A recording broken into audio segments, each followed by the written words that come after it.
Oje bose tulive na kuyalelo devyo bayepi Amita pendwa ya vintu ifisume vyoza kula kuibukisha Kana depochimo Wimbo watemenu wakatongi Abazunga wajita katongi Nakula kuibukisha kateka Kaibuku muna kapona Neseko siove pamenso Yangu ama umebaya Iyaba Iyaba ume Iyaba ume Iyaba Kateka wabantu Iyaba ume Twakulila Lelo twakulila Iyaba ume Shika kukonke milimo shove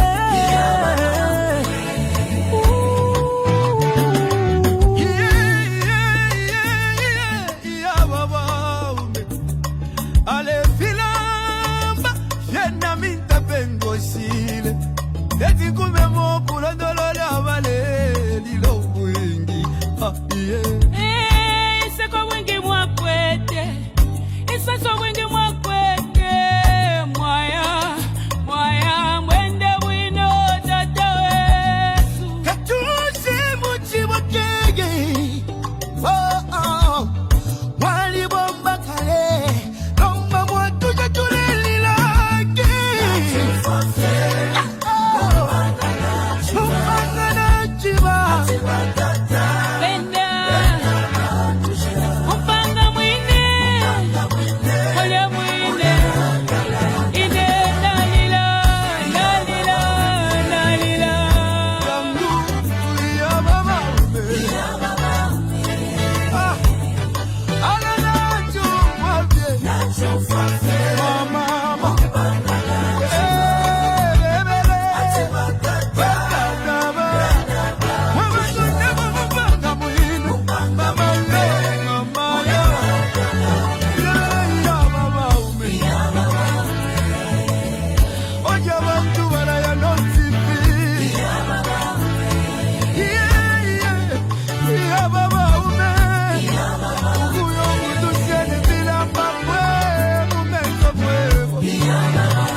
Ukula bevyo wati dobuingi Ibisebo wapangini obuingi Ukuchinjo lusako kumonebo busaka Mama, utituwa na basiani Chagwa katuse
Oh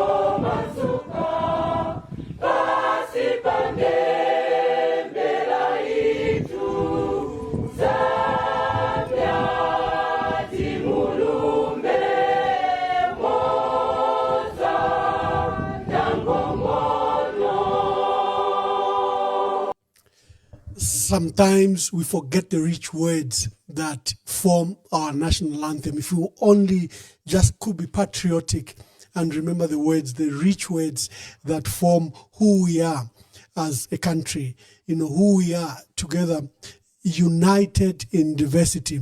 Today, we have a great opportunity where we are hosting a renowned Lusaka lawyer, constitutional lawyer, public commentator on many public issues. He's a civil society leader, Mr. John Sangwa, State Council.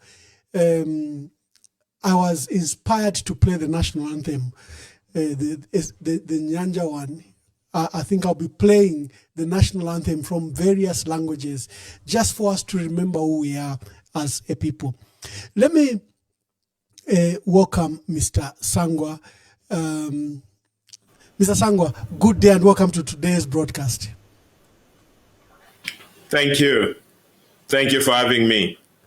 Yeah, thank you very much.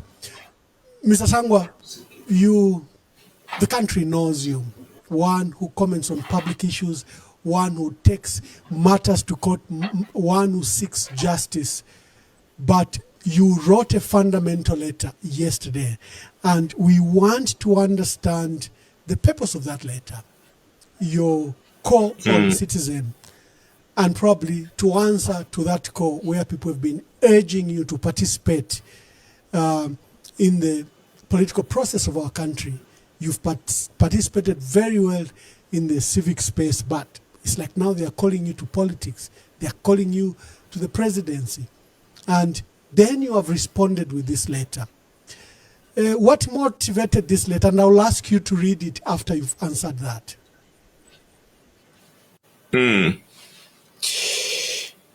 Yeah, I mean, several factors prompted me to put together my thoughts in writing and be able to share them with the citizens. And one of the reasons, I know you get fed up of hearing this, but I have taken oath to uphold the Constitution. Now, you don't uphold the Constitution selectively. You take it as it is and you embrace all the obligations that are contained in the Constitution. So one of the obligations in the Constitution, which I think many people may not know, is that Article 43 of the Constitution imposes a duty on every citizen to serve the country. So it's not a choice. It's not an option. Every citizen has an obligation to be of service to the country. Now, you just have to make a decision on your own as to in what area, in what capacity, at what level you think you can be of service to the country. Over the last 35 years, I've been of service to this using my training as a lawyer, and I've tried as much as possible to try and improve the observance of the Constitution in the country. Now, that is a different kind of service because I get to choose what cases to take up and what cases not to take up. And that is within my prerogative to be able to choose. And there are a number of factors that go into making that decision. It could be I have to manage that obligation with other pressing obligations and so forth.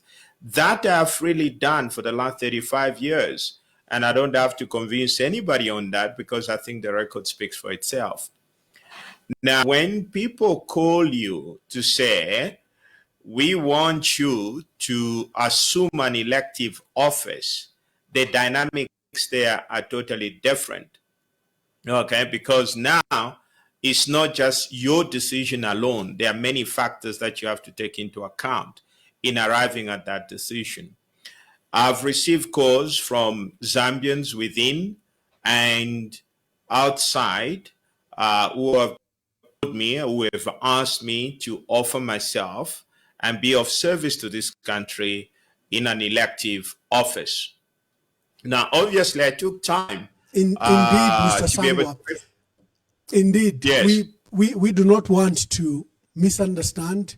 We don't want to misinterpret, and we want to understand very thoroughly. To our dear viewers, if you're joining us, we are hosting renowned lawyer, constitutional lawyer, John Sangwa, State Counsel. Please share this broadcast. Is going to make very fundamental announcement on this broadcast. And I'll call for your patience because I want to invite him in the next 5, 7, 10 minutes to read that fundamental letter that he released yesterday. Mr. Sangwa, I hope you are ready. And let's hear you. What are you communicating? Read your letter. Yes, I think let me stick to the text, and this is what I start by saying, fellow Zambians, in recent months, many in and outside Zambia have urged me to enter politics and consider offering myself for public office. I'm humbled by this confidence. But let me be clear, no single individual can deliver Zambia from its current challenges. Our future will not be secured by one person's sacrifice alone, but by the collective will of all citizens acting together under the Constitution. Leadership matters, but it succeeds only when it is matched by the people's readiness to play their part. The Constitution in Article 43 makes it plain that every citizen must be patriotic, promote national development, pay taxes, protect public property, uphold the Constitution, maintain law and order, and foster unity. These are not my personal demands. They are our shared constitutional duties. Service, therefore, is not the responsibility of leaders alone. It belongs to all of us. My own role and that role of any leader is meaningful only if the people themselves are prepared to shoulder these duties. That is why I put forward 10 questions, not as a politician chasing power, but as a fellow citizen inviting reflection on the path to renewal. These 10 points are not a manifesto of promises. They are a mirror held to all of us. Their purpose is to test whether we as a people are ready to accept our constitutional responsibilities and the hard choices required for national renewal. Leadership alone cannot transform Zambia. Only the collective will of disciplined, united, and responsible citizens can. Our answers to these questions will determine whether our future is one of repeated failure or lasting progress.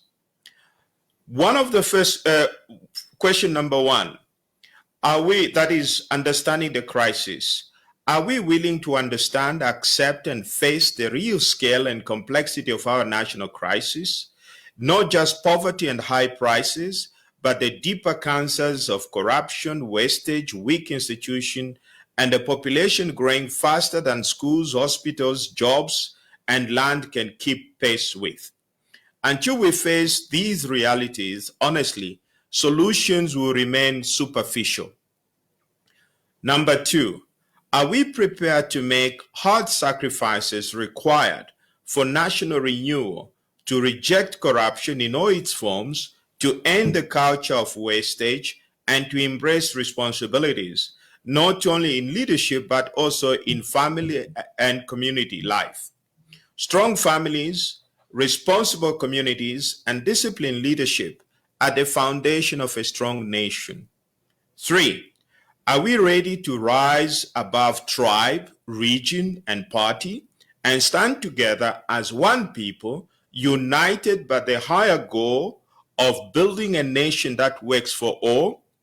For as long as we remain divided, we weaken our own strength, waste resources on rivalry, and open the door for corruption and poor leadership to flourish. Unity is not just an aspiration.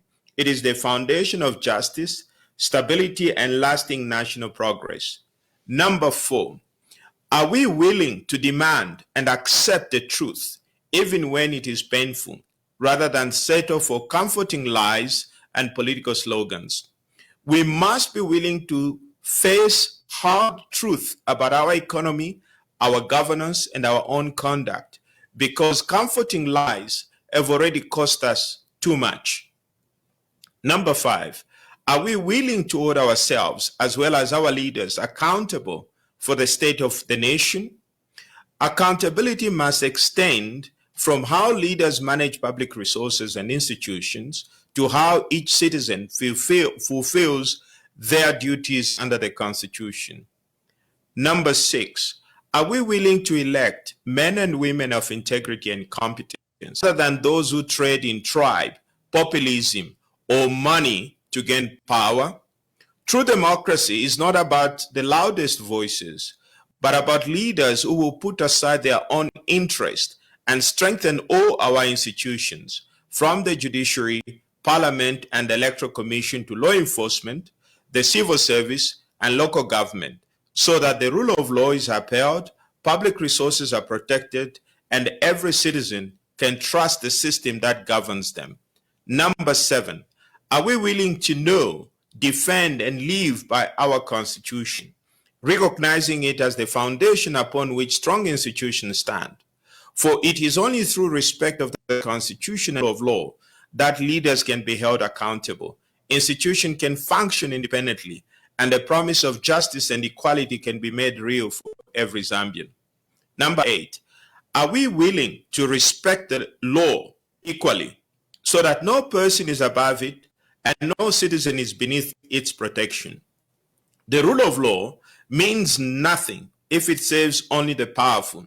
It must shield the weak, restrain the strong, and apply with the same force to all, whether rich or poor, leader or citizen, rural or urban. Only then can justice be more than a slogan. It becomes a lived reality for every Zambian.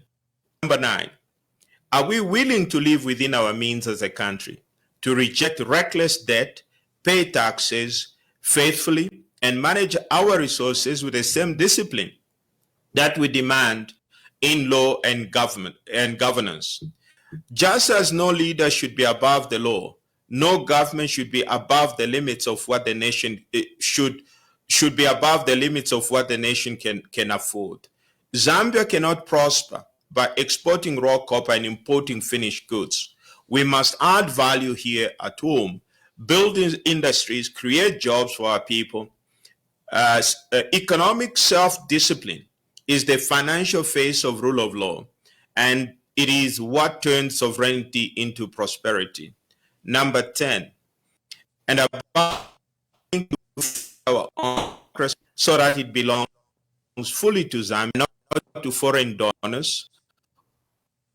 Just as we must discipline our economy, we must also discipline our politics. A democracy paid for by outsiders tend to serve their interests, not ours. A democracy bought by money lenders and power brokers will never be free. But if we fund it ourselves through taxes and our institutions and our civic commitment, then it will reflect our values, protect our sovereignty, and secure our children's future.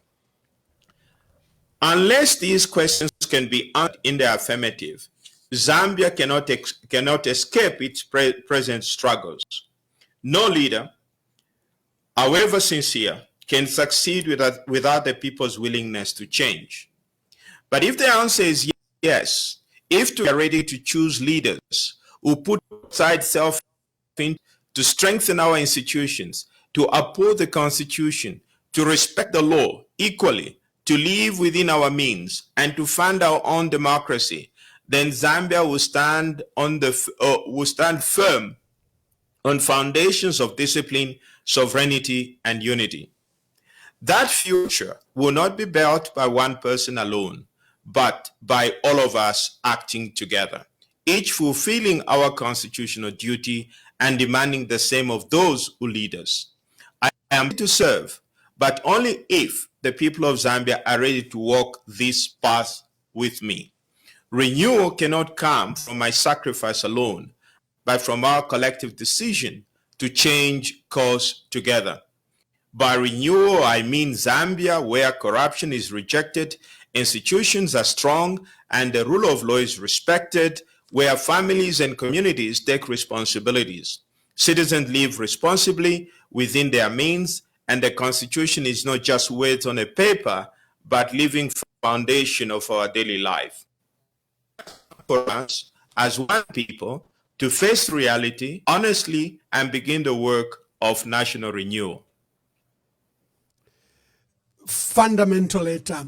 And now the difference with many aspirations and announcement about political ambition or need to rule is you are talking of that you're ready to serve, but you are enjoining citizens. You want citizens to work with you.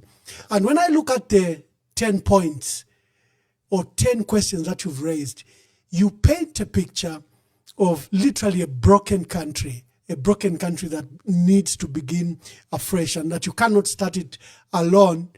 The citizens have to join you. For example, they have to pay taxes, they have to be responsible. Isn't that a tall order for citizens?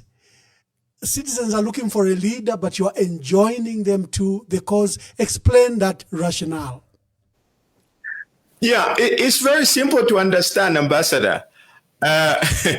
We've been on this path for 60 years, right? I mean, it would be a pipe dream to continue to talk about the same thing and hoping that the outcome will be different. Okay? Now, I didn't just put together these thoughts overnight. It took me months. Okay? The reason is I took time to understand why are we still where we are 60 years after independence. Okay? Now, when you are being called or invited to do something, you first of all need to do some assessment. Okay? The assumption is that when you are being called, you're expected to do something different. Now, you now need to understand the problem first before you can determine whether you are ready for the job or not. Once you understand the problem, then it becomes easier to prescribe the solution.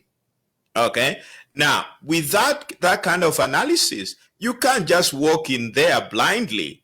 And that is how most people end up making fake promises and then promises which they know very well they'll not be able to meet. Now, I'm not there to tell people lies or to promise them the impossibles. I've looked at these issues, and I believe we need to address these 10 points. And I'm quite interested. I'm looking forward to somebody else who can tell me that we can still bring about renewal in this country without. I'm interested to hear what other people's thoughts are on this particular issue. And what I'm saying is that without addressing these issues, we'll just be going round in circles.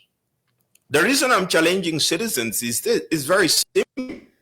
At a personal level, I can choose to mess up my life. It's my choice. Similarly, as a country, we choose to mess up our country. We can equally refuse to mess up our country and found some serious economic development. That is a choice of the people. We have had 60 years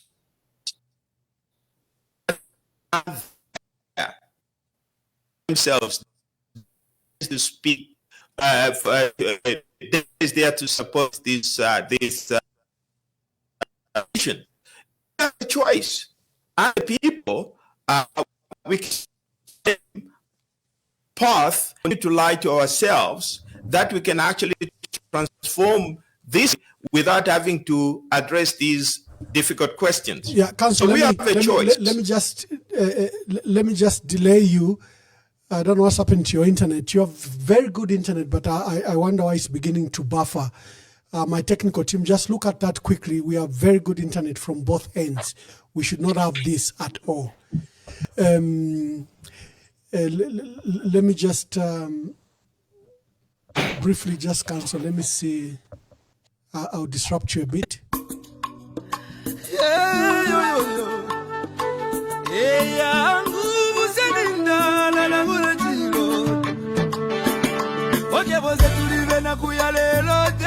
yetu amitapendwa ya vintu ifisume vyoza bula kwibukisha kana depotimo lwimbo watemenwa katongi abazunga batita katongi nagula kwibukisha kateka kaibukubuna kapona neseko syove pamenso yangwa maume baya iyaba maume iyaba maume kateka wabantu twakulira lelo twakulira shikakukonke milimo shove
Thank you very much to all joining us. Share this broadcast. We are hosting renowned lawyer John Sangwa. He has just read the 10 points and 10 questions which we need to answer. We really have a broken country.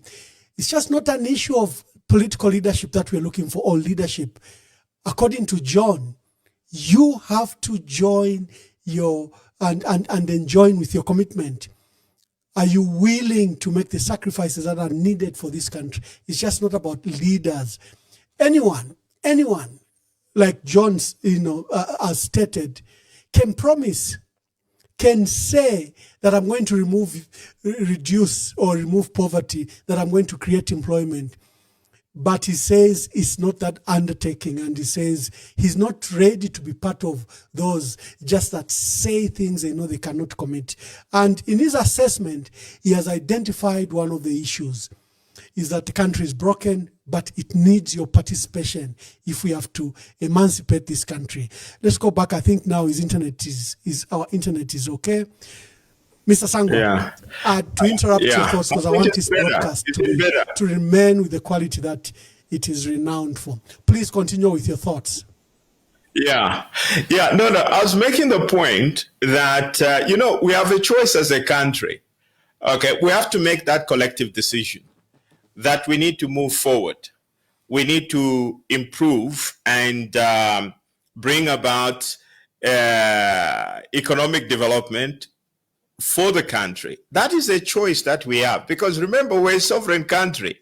Being sovereign means that you are responsible for your own destiny, So we have to make those choices. Now, my making of these 10 points, I went back over, I had to review the past 60 years. What have we done wrong? And what is it that we need to do to get things right? Now, you see, first of all, we live in a divided country. As somebody reminded me the other day, I saw something where somebody was saying that in another 5 years, Zambia will be heaven on earth.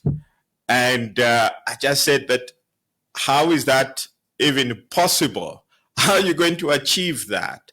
Nobody's saying how they are going to achieve that. There have also been pronouncements to the effect that, well, by 2031, we'll be able to double the GDP. But nobody talks about how they are going to do that. Okay? And in any case, they haven't done that. Now, we now have to think. Now, if let's say one has to come, I don't want to come and simply be tell more lies, but what is required are solutions. People are more interested in something more meaningful. Now, the first question that I've asked is very simple. Do we really understand the scale of our challenges? That is the starting point. Nobody, ambassador, goes to the hospital until and unless they accept the fact that they are unwell. Now, as a country, if we don't acknowledge the extent of the challenges that we face, then we're not ready to make the sacrifices that are required. Okay? Now, people have been throwing around numbers. Just as an example, I think the last budget, they were talking about the fact that we have recorded in 2025 economic growth of 5.8% or so. Now, those are just numbers, but what do they really translate on the ground? Now, what is not factored in that discussion is the rate at which the population is increasing. Our population is increasing at nearly 4% per annum. Now, how can you turn around a country with an economic growth in terms of GDP of around 5 to 6%, and then you have a population which is growing at the rate of 4%?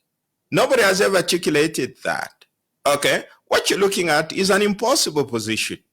And that is why people are saying those numbers are not felt on the ground.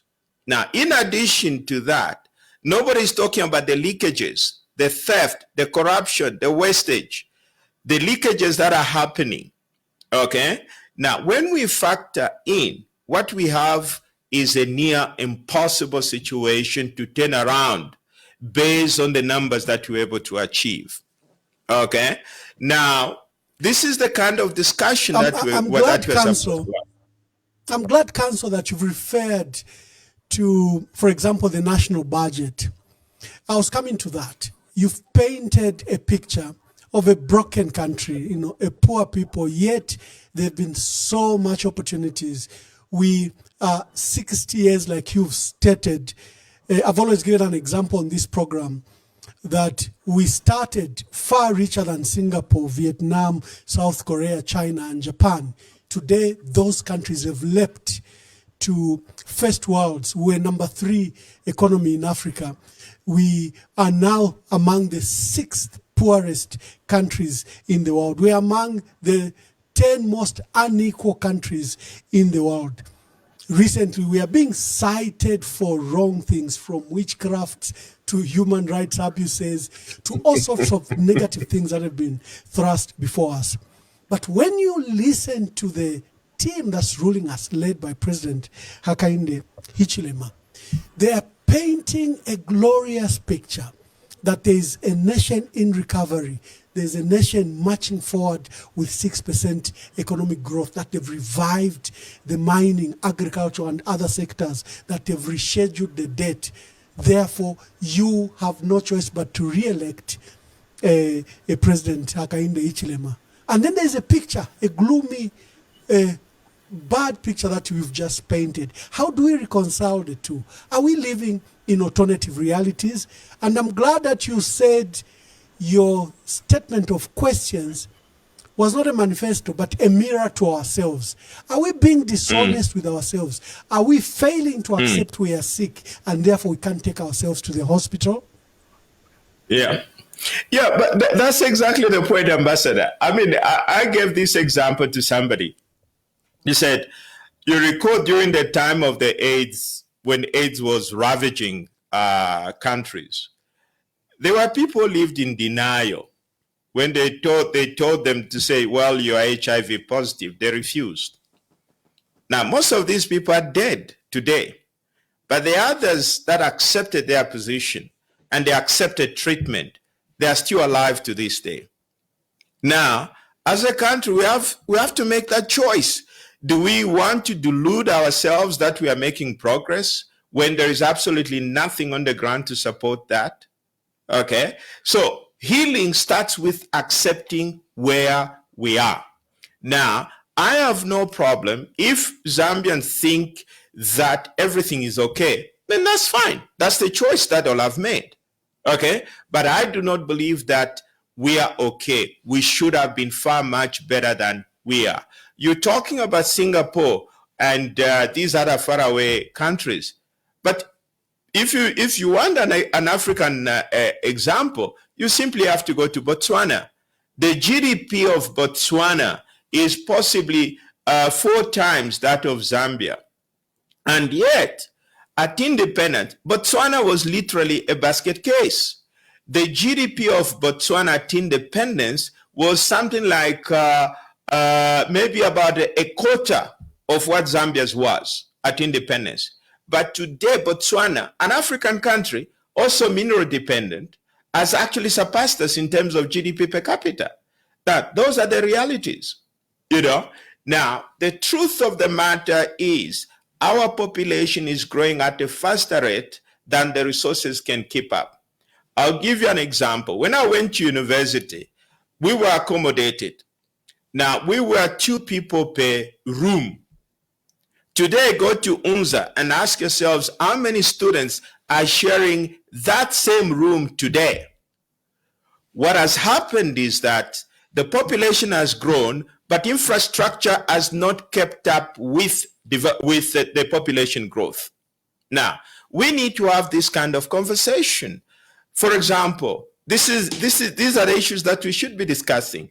If the population is growing at 4%, what is the sustainable rate of economic growth? By some estimates, to sustain that kind of population, we should be looking at an economic growth year on year consistently of not less than 8%. For there to be any for that growth to be felt. And that also presupposes that there is no corruption, there is no leakages, and there is just no wastage of resources. That money spent is spent properly, and government is able to receive value for money. Now, we're not having that kind of discussion. Can we sustain the population that we have? And can we also, and if we have to sustain it, the question is, what should be our target? If it is 8%, how do we go to 8%? Now, as long as the economic growth lags behind, what we are looking at is a complete failure. Now, first of all, there is another factor which we don't talk about. Technically, you can describe Zambia as a fragile state. Now, when you move away from a fragile state, you go into a failed state. Now, what is a fragile state? It is exactly what is happening. Okay? There is levels of poverty are unmanageable. There is serious unemployment. Infrastructure is way behind the population, and there is a serious population growth. But there is also another factor that we don't talk about. Although we have institutions, we have the parliament, we have the judiciary, we have law enforcement agencies. All these institutions are weak institutions. They are weak. Our National Assembly is literally a rubber stamp, which is there, or it is basically a rubber stamp. The National Assembly is supposed to play an oversight role over the over the executive. It doesn't. Every measure passed by the executive goes through the National Assembly. So the National Assembly is basically an extension of the executive. Again, when we're talking about the judiciary is supposed to be the last place you go for refuge, where you have problems with the National Assembly and the executive. That is you go to. Now, the judiciary is equally weak. And you know, I've been fighting this case to make sure that judges are paid well. There is a judgment of the court, which the court clearly stated that you have to implement this order to ensure that the judiciary is independent financially, and the executive has never complied with that particular directive. And as you may recall, recently, there was a case that was taken up to make sure that as part of strengthening the judiciary, we ensure that the new judges that are appointed, they go through a transparent, robust system of interviews and vetting so that we get the best judges that have gone through this very rigorous process. Again, we have just witnessed a secret recruitment process. Now you wonder, I mean, why would even anybody do that? Now, all these measures, and that's why I've been fighting. I'm not a judge, and I only have friends. I don't have relatives who is on the bench. But I stand for this institution as a matter of principle because it is a critical institution in the governance of the country. Now, if we don't strengthen the institutions, it doesn't matter what we do. We're not going anywhere as a country. These are the challenges that we face, and these are the challenges that we have to decide as Zambians how we tackle them. Either we have a choice, we can continue, it can be business as usual, or we can say we deserve better and we have to do things differently. So this is the reality. One can paint whatever picture they want to paint, but the facts on the ground do not support whatever numbers that are being thrown around. Yeah, wonderful. Let me bring you back to the issue. I think your forte, the issue.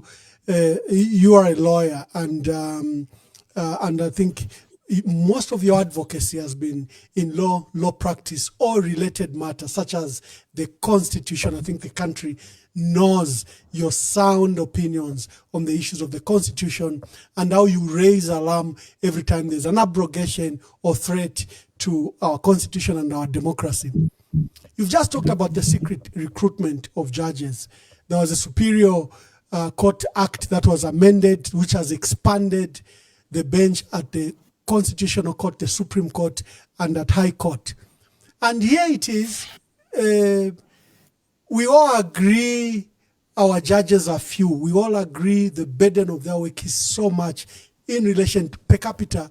They really can't save us. From the justices in the lower courts up to the Supreme Court, we really need to invest in the judiciary. Here is an opportunity. And here is an opportunity to help strengthen the judiciary. President Hakainde Hichilema and his government have commenced a secret recruitment of judges.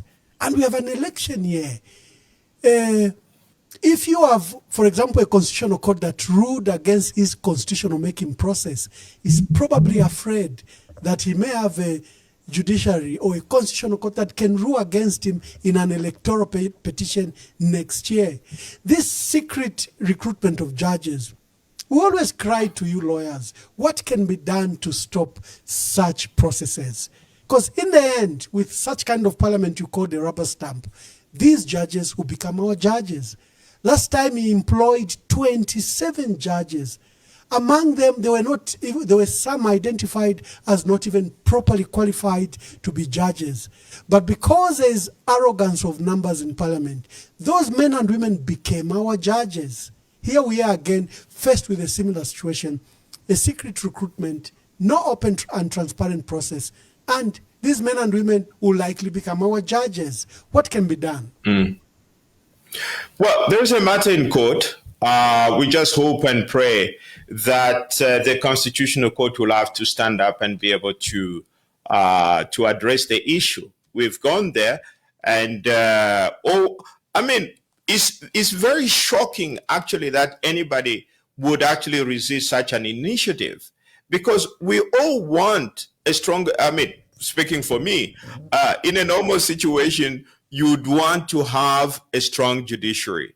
Now, and part of strengthening the judiciary is having a transparent recruitment system, so that when a judge is appointed, Now, remember, unlike politicians who have to go for re-election every 5 years, judges serve up to the earliest they can leave is 65 and finally leave at 70. So literally, they are there up to the time they reach their retirement age. So it is important to be able to make sure that we have a proper system in place so that the judges themselves can feel confident that I was appointed by merit and I went through a rigorous process which was transparent and I came out as one of the successful applicants. That is very important. Okay, that is very important. And I have said before, there is no single judge in this country that can say he or she was appointed on merit. There isn't. Okay, I'm not saying they're bad judges, but there is just no system they can rely upon to be able to argue that I was appointed on merit. There isn't. And one of the ways in which we are trying to take away this, because the process is secret or nobody knows how one gets elected, what it means is that when you become a judge, you're already captured by the executive branch of government. Okay? To avoid that, that is why it is imperative to have a transparent system. One of the other things that people don't realize is that a strong judiciary is key for the economic development of any country. No serious investor will go and invest in a country where the judiciary is weak, where the judiciary is open to corruption. That is why, if you look at our ability to attract foreign investment, the bulk of the investors we have had in Zambia, they are basically here for extraction of raw materials and traders. That is what constitutes the bulk of our foreign investors. There are very few people that have come and set up factories and everything else because factories require long-term investment. Now, when the judiciary is weak and there is instability in the system, I mean, one has to be very serious investors are reluctant to invest in a country like that. We get queries as lawyers all the time where we are queried, how strong is your judiciary? Okay, and we are at loss to be able to explain. For example, you have cases, commercial cases that have been in court for nearly 20 years. Now, what business can survive litigation for 20 years? Okay, now this is critical for the growth of the country, for the development of the country. Now, these are the issues that we should be addressing. Politicians, you can hire every 5 years, but you can't be churning judges every 5 years. You can't. So the process of admission is very important, that it is robust, transparent, and legitimate in the process. The second issue is the issue of the constitution and its reforms. We're 10 months away from elections. And if it's for nominations of presidential candidates, I think we literally are a few months away because an electoral calendar has been set up. But this government is determined to amend the constitution.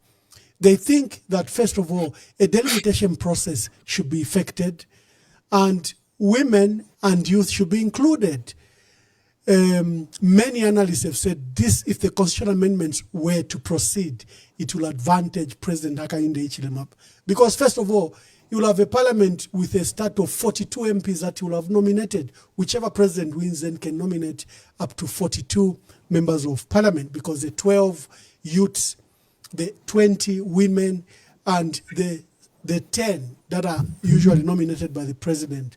And then the delimitation, whose report has not been issued to our people. We don't know which constituencies will be then delimited or divided. Clearly, the constitutional amendment has been seen to be done in a process that is dishonest. Despite its rejection by the Constitutional Court, the president has proceeded with this process. Yesterday, like you always say, Council, there's no dull moment in Zambia because you wake up tomorrow and there's a bombshell. We woke up, the president appointed Is it a 20 something member committee as a technical committee to reform our constitution? The Constitutional Court was very clear in its directive to government that the process must be transparent. The men and women that will be set up, I think, must be inclusive, drawn from great stakeholders. This is a matter you fought for literally all your life, the issue of the Constitution. How do you see this matter, and where should we go? This obsession with clear amendment of the Constitution before we go to election. Yeah, I mean, I'll put it this way. It's simply being irresponsible, okay? And it's not acting in the interest of the country. The Constitution is the least of our problems. We have more pressing issues. These are economic and social. Unless somebody can tell me that amendment of the Constitution will put food on the table of the Zambians or will improve the GDP of this country, I'll be the first one to support it. Okay, we don't do that. Now, even if, let's say, you want, nobody has made a case why we have to amend the Constitution in the first place. And I've argued this several times. The Constitution as we have it is a bipartisan product between UPND and PF in 2016, a bipartisan product. They debated all the clauses that were there. And I've argued this thing, and I've said the same reasons we oppose Bill 10, those reasons are still valid today. Now, first of all, you see, the country is struggling economically. Now, you want to create more sources of expenditure, okay? And now you're talking about creating, I don't know how many other constituencies that they are talking about, but nobody's talking about the financial implication of that. If you look at it, is that a priority for the country? The answer is no, it's not a priority. The priority is fixing the economy. The priority is creating jobs. Priority is ensuring that there are medicines in hospitals and so forth. Those are the priorities that we should be focusing on. And now, even this very exercise which they announced is a very weird one. First of all, you appoint a committee. I haven't seen the terms of reference. If you go back from 1972, every commission appointed has the terms of reference. This one, we don't even know. Maybe it's yet to come. Maybe I should hold judgment and wait for it to come. But it is, I mean, it is irresponsible. You don't do it that way. And amending the Constitution is not like amending a party constitution. A party constitution, you can wear, even a party constitution, I don't think you can amend it the way they want to amend the national constitution. It is absolutely not a priority. Ambassador, let me also seize this opportunity to clarify one other thing. You know, there is a misconception here between creating additional constituencies and delimitation. Delimitation has nothing to do with creation of new constituencies. Even right now, there ought to be a delimitation. Right now, there should be a delimitation before the election, so that this takes effect once the National Assembly is dissolved. Okay? Delimitation is not the creation of new constituencies. It is the adjustment in the boundaries of constituencies. I'll give you an example. I've talked about this thing before. You have Kanyama constituency with 500,000 people. 500,000 people. That is just one constituency. Then you have Feira constituency, which has less than 50,000 people. It doesn't make sense. Okay? Ordinarily, with the Lusaka's population of nearly 3 million, Lusaka should have more than 20 constituencies. Just by redesigning the existing constituencies within the province, redesigning them, such that in the case of Kanyama, you should have 3 constituencies out of Kanyama alone, without increasing the number of 156. Okay? That is what delimitation is all about. The delimitation is supposed to ensure that members of parliament have almost the same number of people in their respective constituency. It doesn't make sense why a member of parliament of representing Kanyama should be representing 500,000 people, and the MP for Feira should be representing less than 50,000. It doesn't make sense. Okay, so that is the purpose of delimitation, which ought to be undertaken right now. Revise the boundaries of constituencies in Lusaka province so that you end up with roughly maybe about 30 or so constituencies, just about under 20. Right now, I think the number is about 12 or so. We need to have more constituencies in Lusaka, not creating more, but just revising the boundaries. This is the misconception that we have, you know. So our priorities as a country is misguided. We're not focusing on the real issues. Council, you said something, State Council. Sorry, you said something fundamental there. We don't need to amend the Constitution to revise the boundaries. We don't need constitutional amendments to review the current number of seats in Parliament. Is the delimitation process only possible if we amend the Constitution? No. You see, those are two different concepts altogether. Here's the point, Ambassador. People move. Take Kanyama, for instance. You cannot move the people of Kanyama and take them elsewhere. So what you can do is to revise the boundaries of Kanyama constituency. That is what you have to do. For example, I'll give you a few other constituencies, for example. Some of the constituencies that we have in Zambia, let's go back again to Feira. Feira should not be a constituency on its own. Okay? It has to be merged with other constituencies. On average, every constituency should have at least not less than 100,000 people. Okay? The idea is that you take the population and divide it by 156. That is the total number of your elected representative. Okay? Now, if you look at that number, you're likely to end up around 120,000 people. That becomes the average per constituency.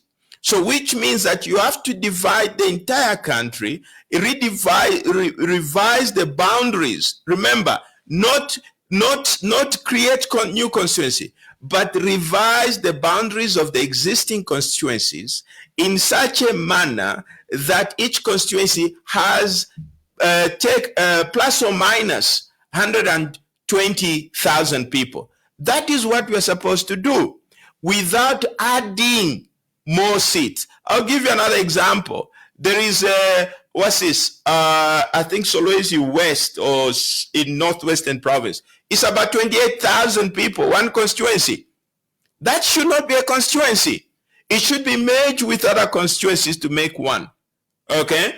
You have, for example, Siavonga, which is a constituency in its own right. Siavonga has about 65,000. Siavonga should not be a constituency on its own.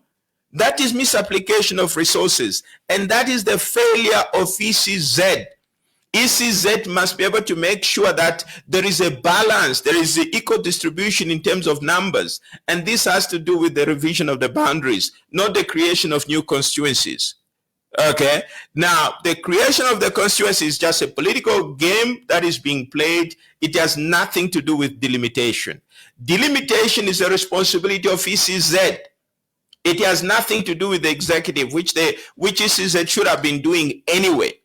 Those are the issues. So this is a lie that is being perpetrated. Oh, that we need delimitation. No, delimitation has nothing to do with increasing the number of seats. In the number of seats in the National Assembly. When you create additional seats, that's a different issue. But right now, a delimitation exercise, which is a revision of the current boundaries based on the 2022 census, that ought to be carried out. Okay. Again, if you look at the distribution of seats, there is an imbalance about how the 156 has been divided. If you look at the census report of 2022, those are the issues we should be talking about, not amending the constitution, or let alone increasing the number of seats in the National Assembly. I think it's a cry, like there's a lot of misunderstanding. Do you need more districts or do you need more constituencies? The issue is of representation. The areas you've cited that, sometimes the population, I remember politicians would argue that if I win Lusaka, Munali, for example, Munali and Matero and Mandevu combined, forms the entire population of Northwestern Province. So I think there's an issue of both representation and population, according to our population are dispersed across the country. But of course, that's another day for debate. But our politicians have put it that you just need a seat near where you are. Even if you are 10 of you near a village, you need a new constituency in that area for representation. Yeah, that's being irresponsible. And the wastage of resources, yes. Yeah. So, Ambassador, this is a very, very interactive program, and there are many people waiting to call you. We've got a huge turnout on social media that have turned out to listen to you. You are ready to save, and ready to save in what capacity? Have you formed a political party? Are you going to join a political party? Will you shop for a political party? Have you thought about this?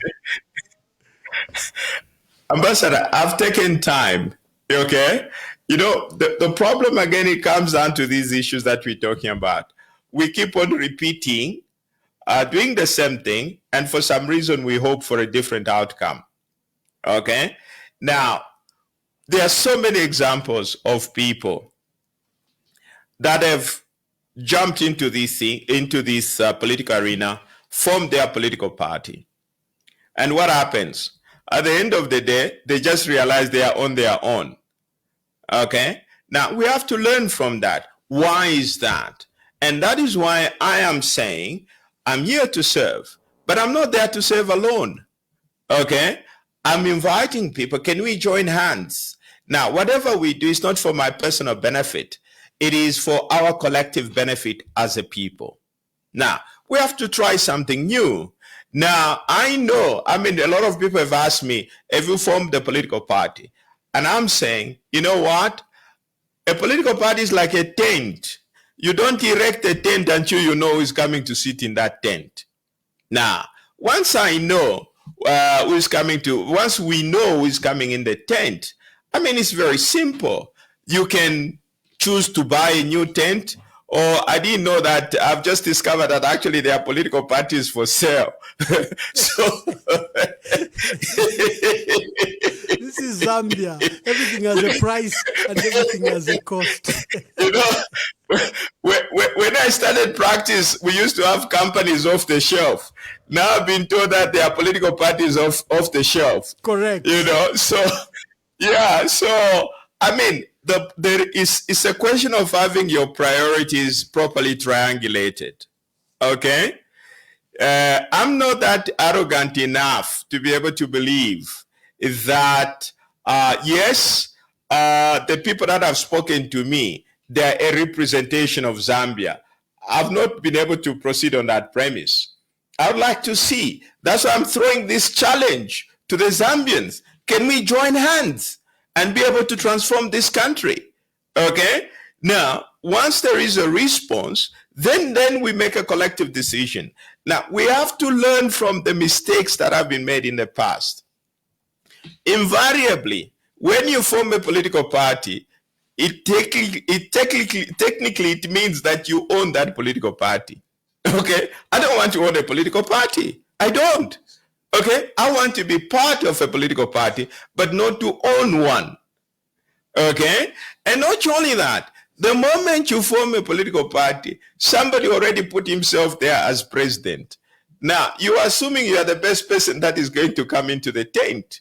I mean, you don't know that. So that is why it is important to be able to articulate this particular issue, have priorities right, you know. And also, one of the things that I'm talking about, the same in terms of the 10-point questions, it is, I'm saying, are we willing to be able to elect men and women men and leaders, men and women of integrity and competence? Okay?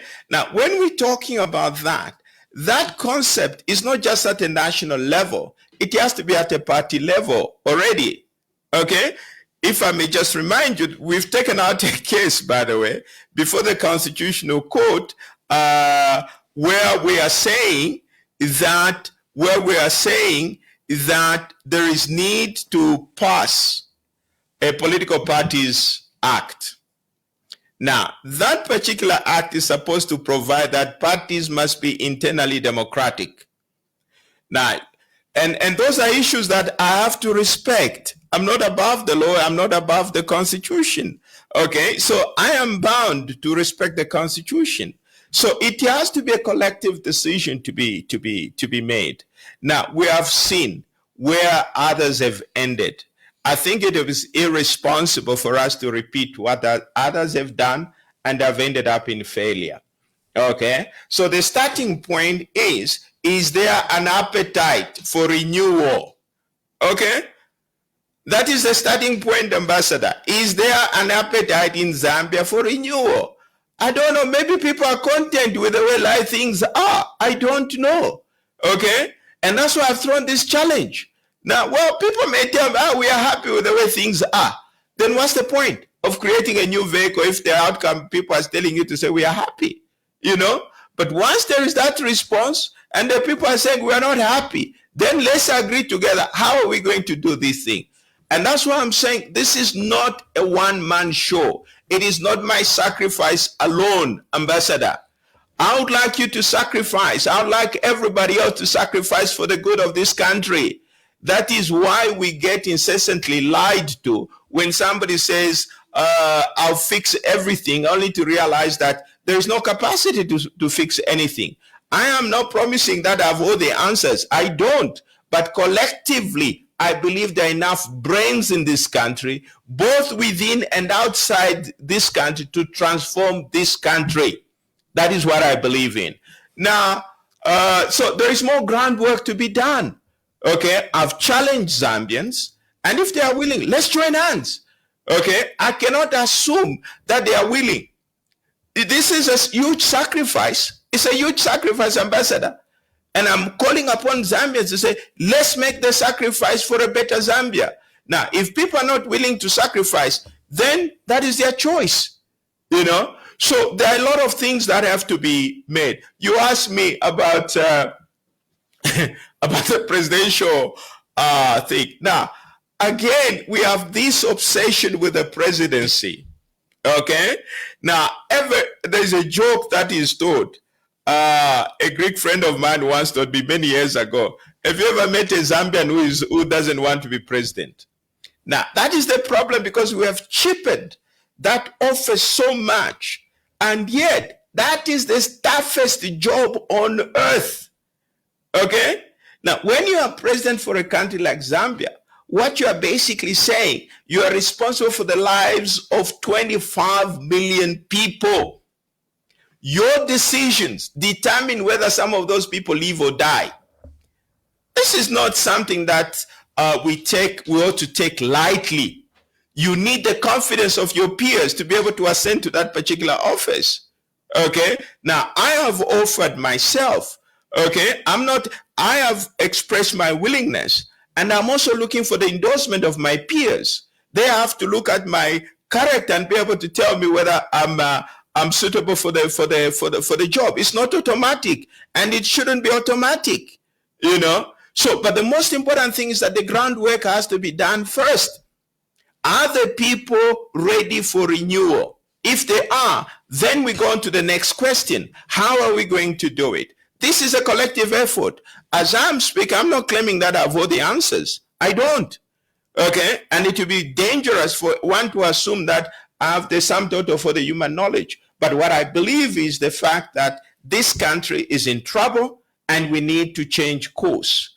Continuing on this particular path will find this country is being classified as a failed state.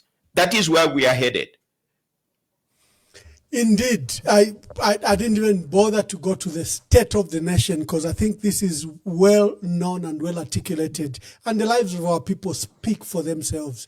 We are in dire strait as a country. The many comments I've seen on social media from your letter yesterday is exactly what I've just asked you, whether you're forming a party or you're joining colleagues. There's another rider to that. What will be your role with the opposition? Again, they're asking, are you joining your colleagues, for example, in a united front? Others are even pairing you. No, be with Dolika. No, be with Makebi Zulu. No, be with... They're already forming a team. What is your perception around a team? You seem in your letter, what I gather, maybe I'm wrong, is that you seem to have bypassed the current political structure and you've gone straight to the people. But people are asking the mechanisms. Yes. What about the current people that have been in the struggle, the political parties who are attempting to unite together? Are you bypassing them?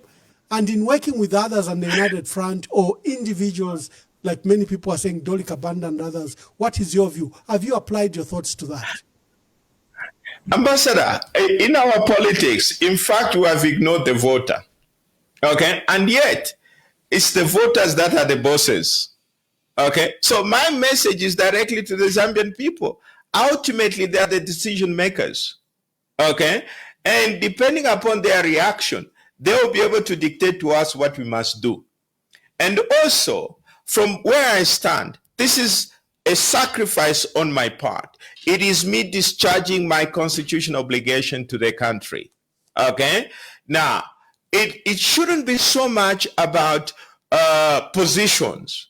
Now, that is where the problem is. We get so consumed about position that we forget what the real challenges are. Now, at the end of the day, what is critical, and what is critical really is transforming this country. Now, you can see in the last election, for example, people are smart. The citizens are smart. That is why I'm talking to Zambians directly. If you look at the results of the last election, we had what? Something like 14 or 15 political parties. And yet, the real contest was just between two political parties. The people made that decision. Okay?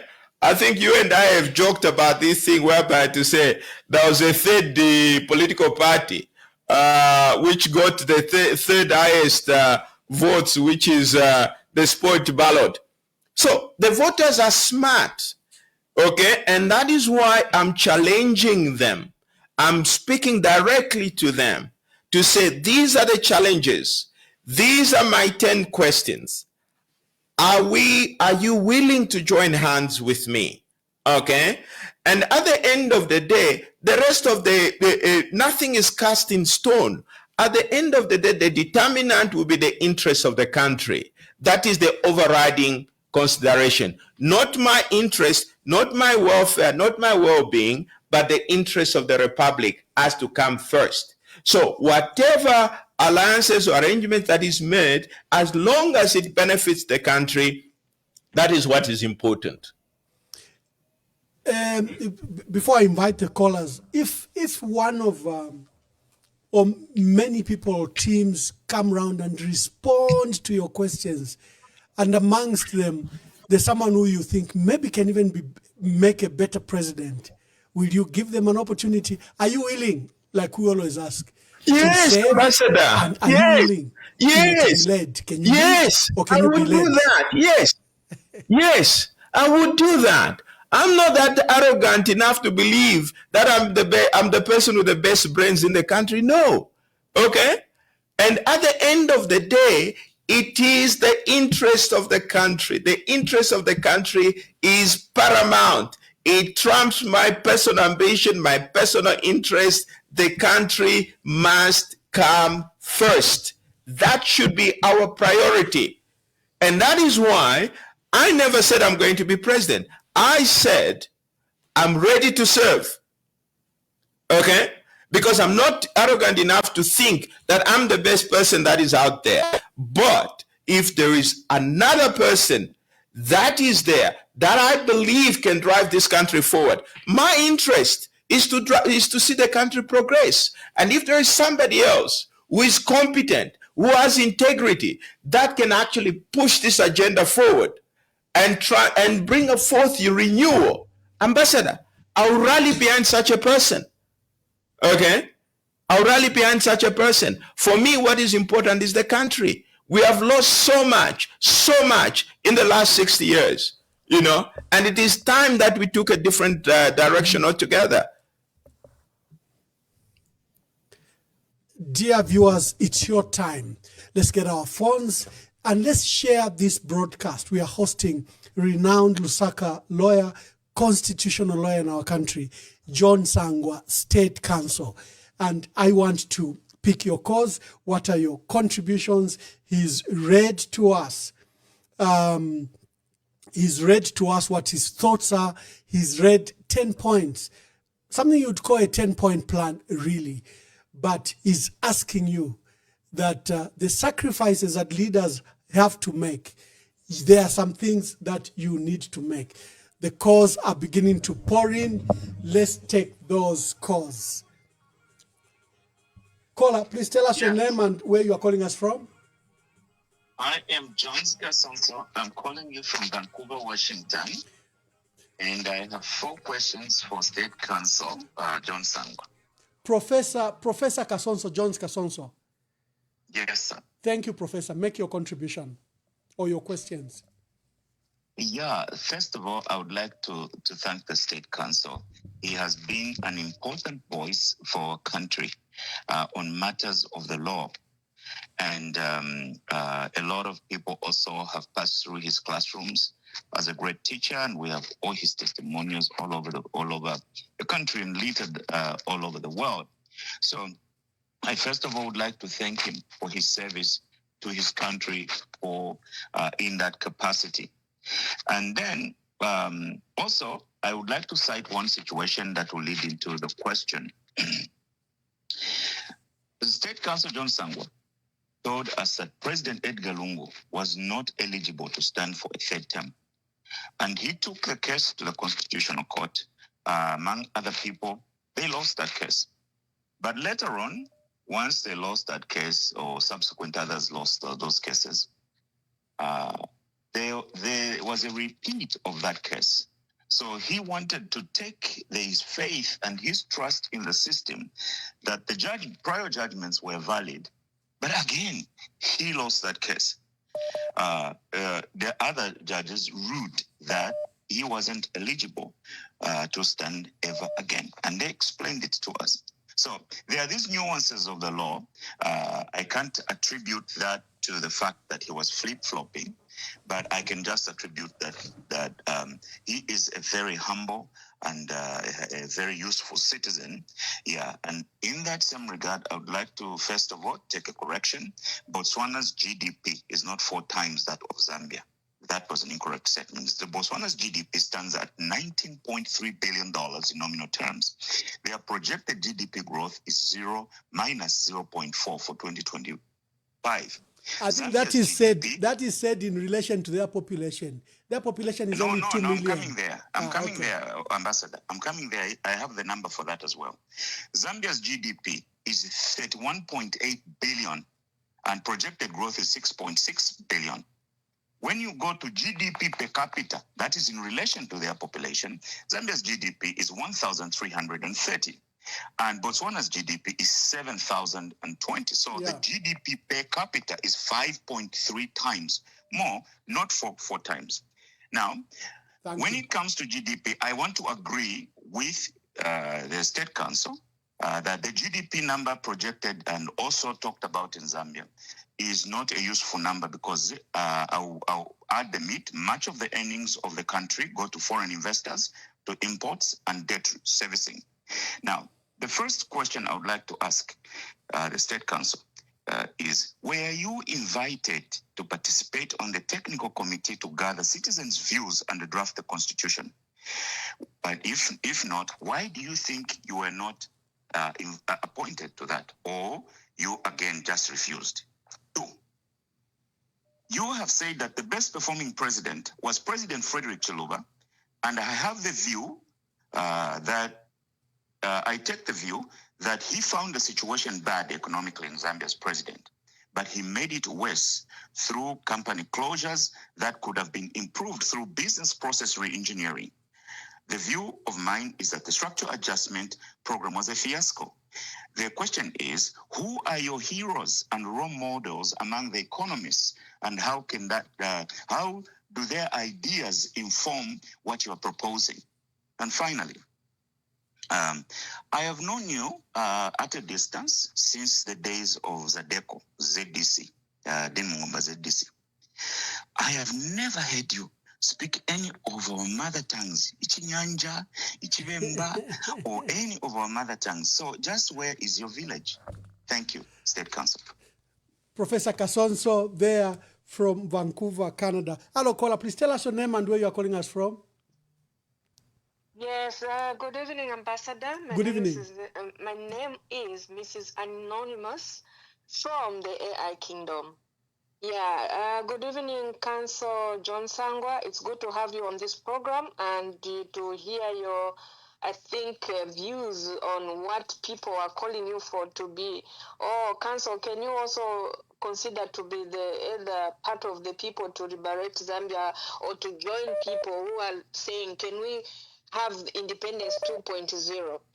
Yeah, I'm going to ask in relation with what you discussed concerning the delimitation and the redesigning of the constitutions and so forth.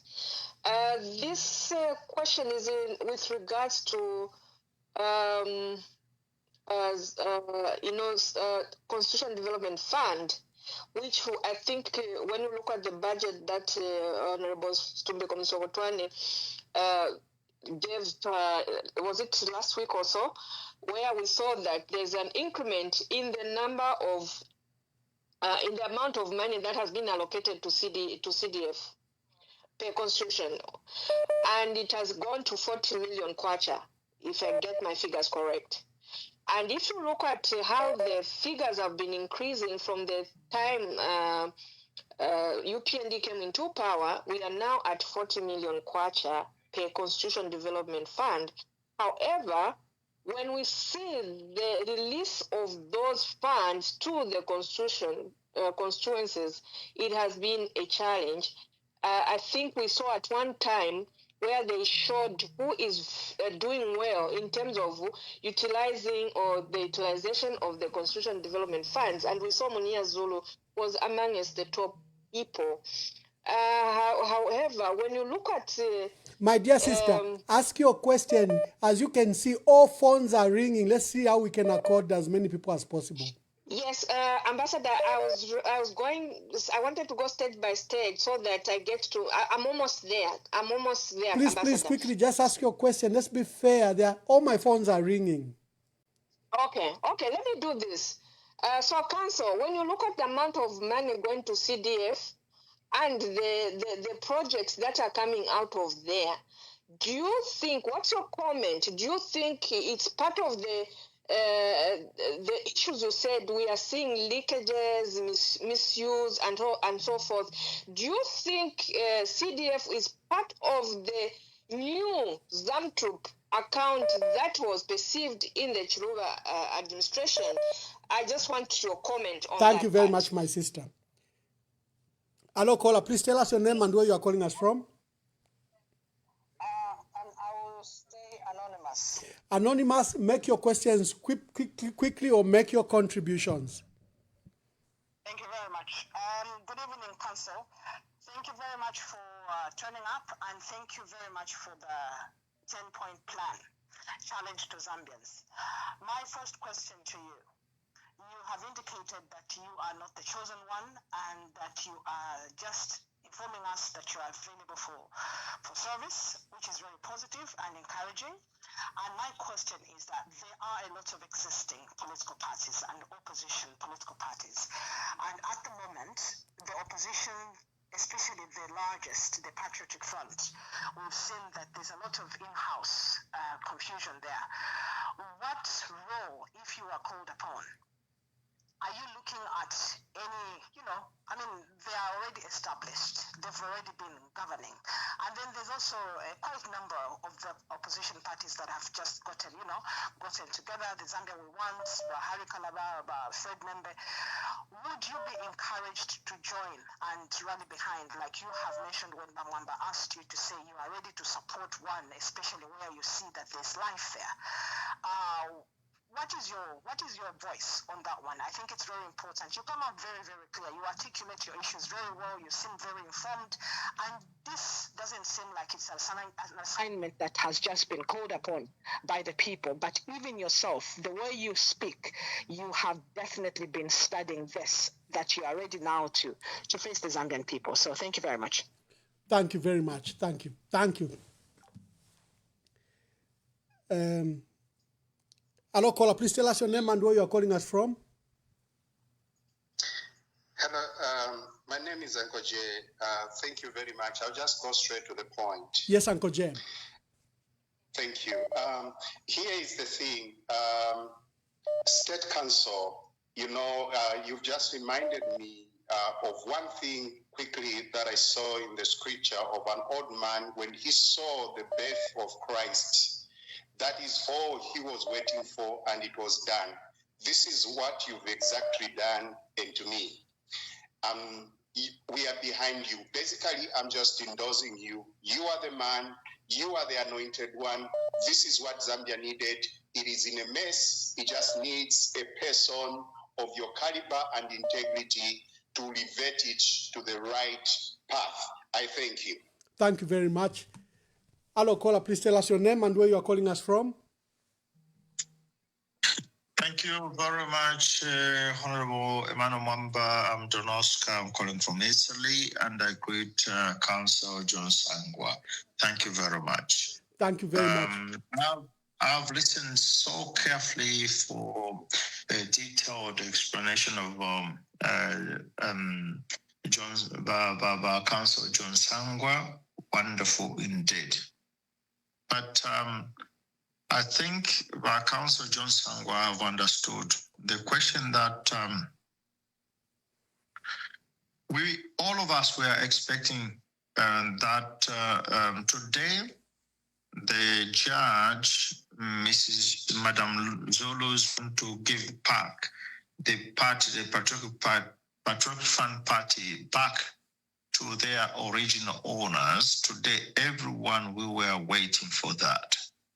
And now, listening that this has not come out, we have discovered that there is something seriously wrong. We don't understand what is happening, but something is seriously wrong. Now, this is my question. By John Sangwa, I think we have had a conversation with you, Honorable John Sangwa. With this situation, I personally, as a Catholic priest, I'm a Catholic priest. My word is also to interpret a lot of people behind me. It's not only me speaking. There is a lot of people behind me. What the judge has given regarding the Patriotic Front case and coming out with something which is so complicated for me, who is not a lawyer and I'm not a judge. It's very complicated for me. But John Sangwa, people have shown you, me inclusive, we have shown you that I think you might be the right person to come and unite the country Zambia. We are not talking in terms of politics. We are talking in terms of leadership. I'm one of those people who think you are a right candidate to come and unite the country Zambia. Even to help our President Hakainde Hichilema with this situation where we are found in ourselves in. Now, by John Sangwa, we as citizens, we are ready to come and give you reason that the 10 plan, the 10 points that you've given us, we side with you. But if you have seen what has happened now by John Sangwa, if the law is being applied partially,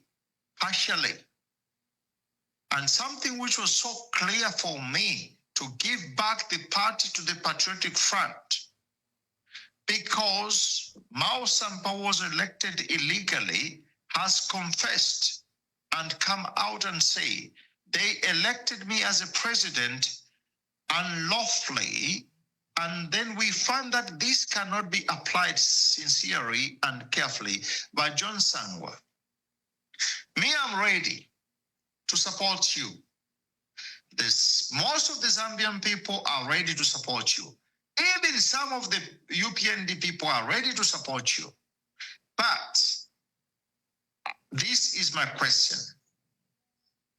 Are you going to be ready as well to confront such type of battle where sometimes you might be called to question illegally, unlawfully, or unnecessary? Are you ready yourself? We are ready. I, Donoska, I am ready. Thank you very much. Thank you very much. Thank you very much. Hello, caller. Please tell us your name and where you are calling us from. Good evening, Ambassador Mwamba, and good evening, State Council John Sangwa. This is Lilian Mutambo. I'm calling you from the United Kingdom. Basically, I've listened to everything you've said. We appreciate you coming on board. And my main reason to speak now is about women. We've had so many promises, even with President Hakainde Hichilema promising women that he would give them positions. But we see that there's only about maybe 2% of people in parliament who are female. Whilst in Namibia, we are admiring how 57% of their cabinet, including different government offices, they have women in position. Can you give us a promise that you appoint as many women in different government positions? Because women are very powerful.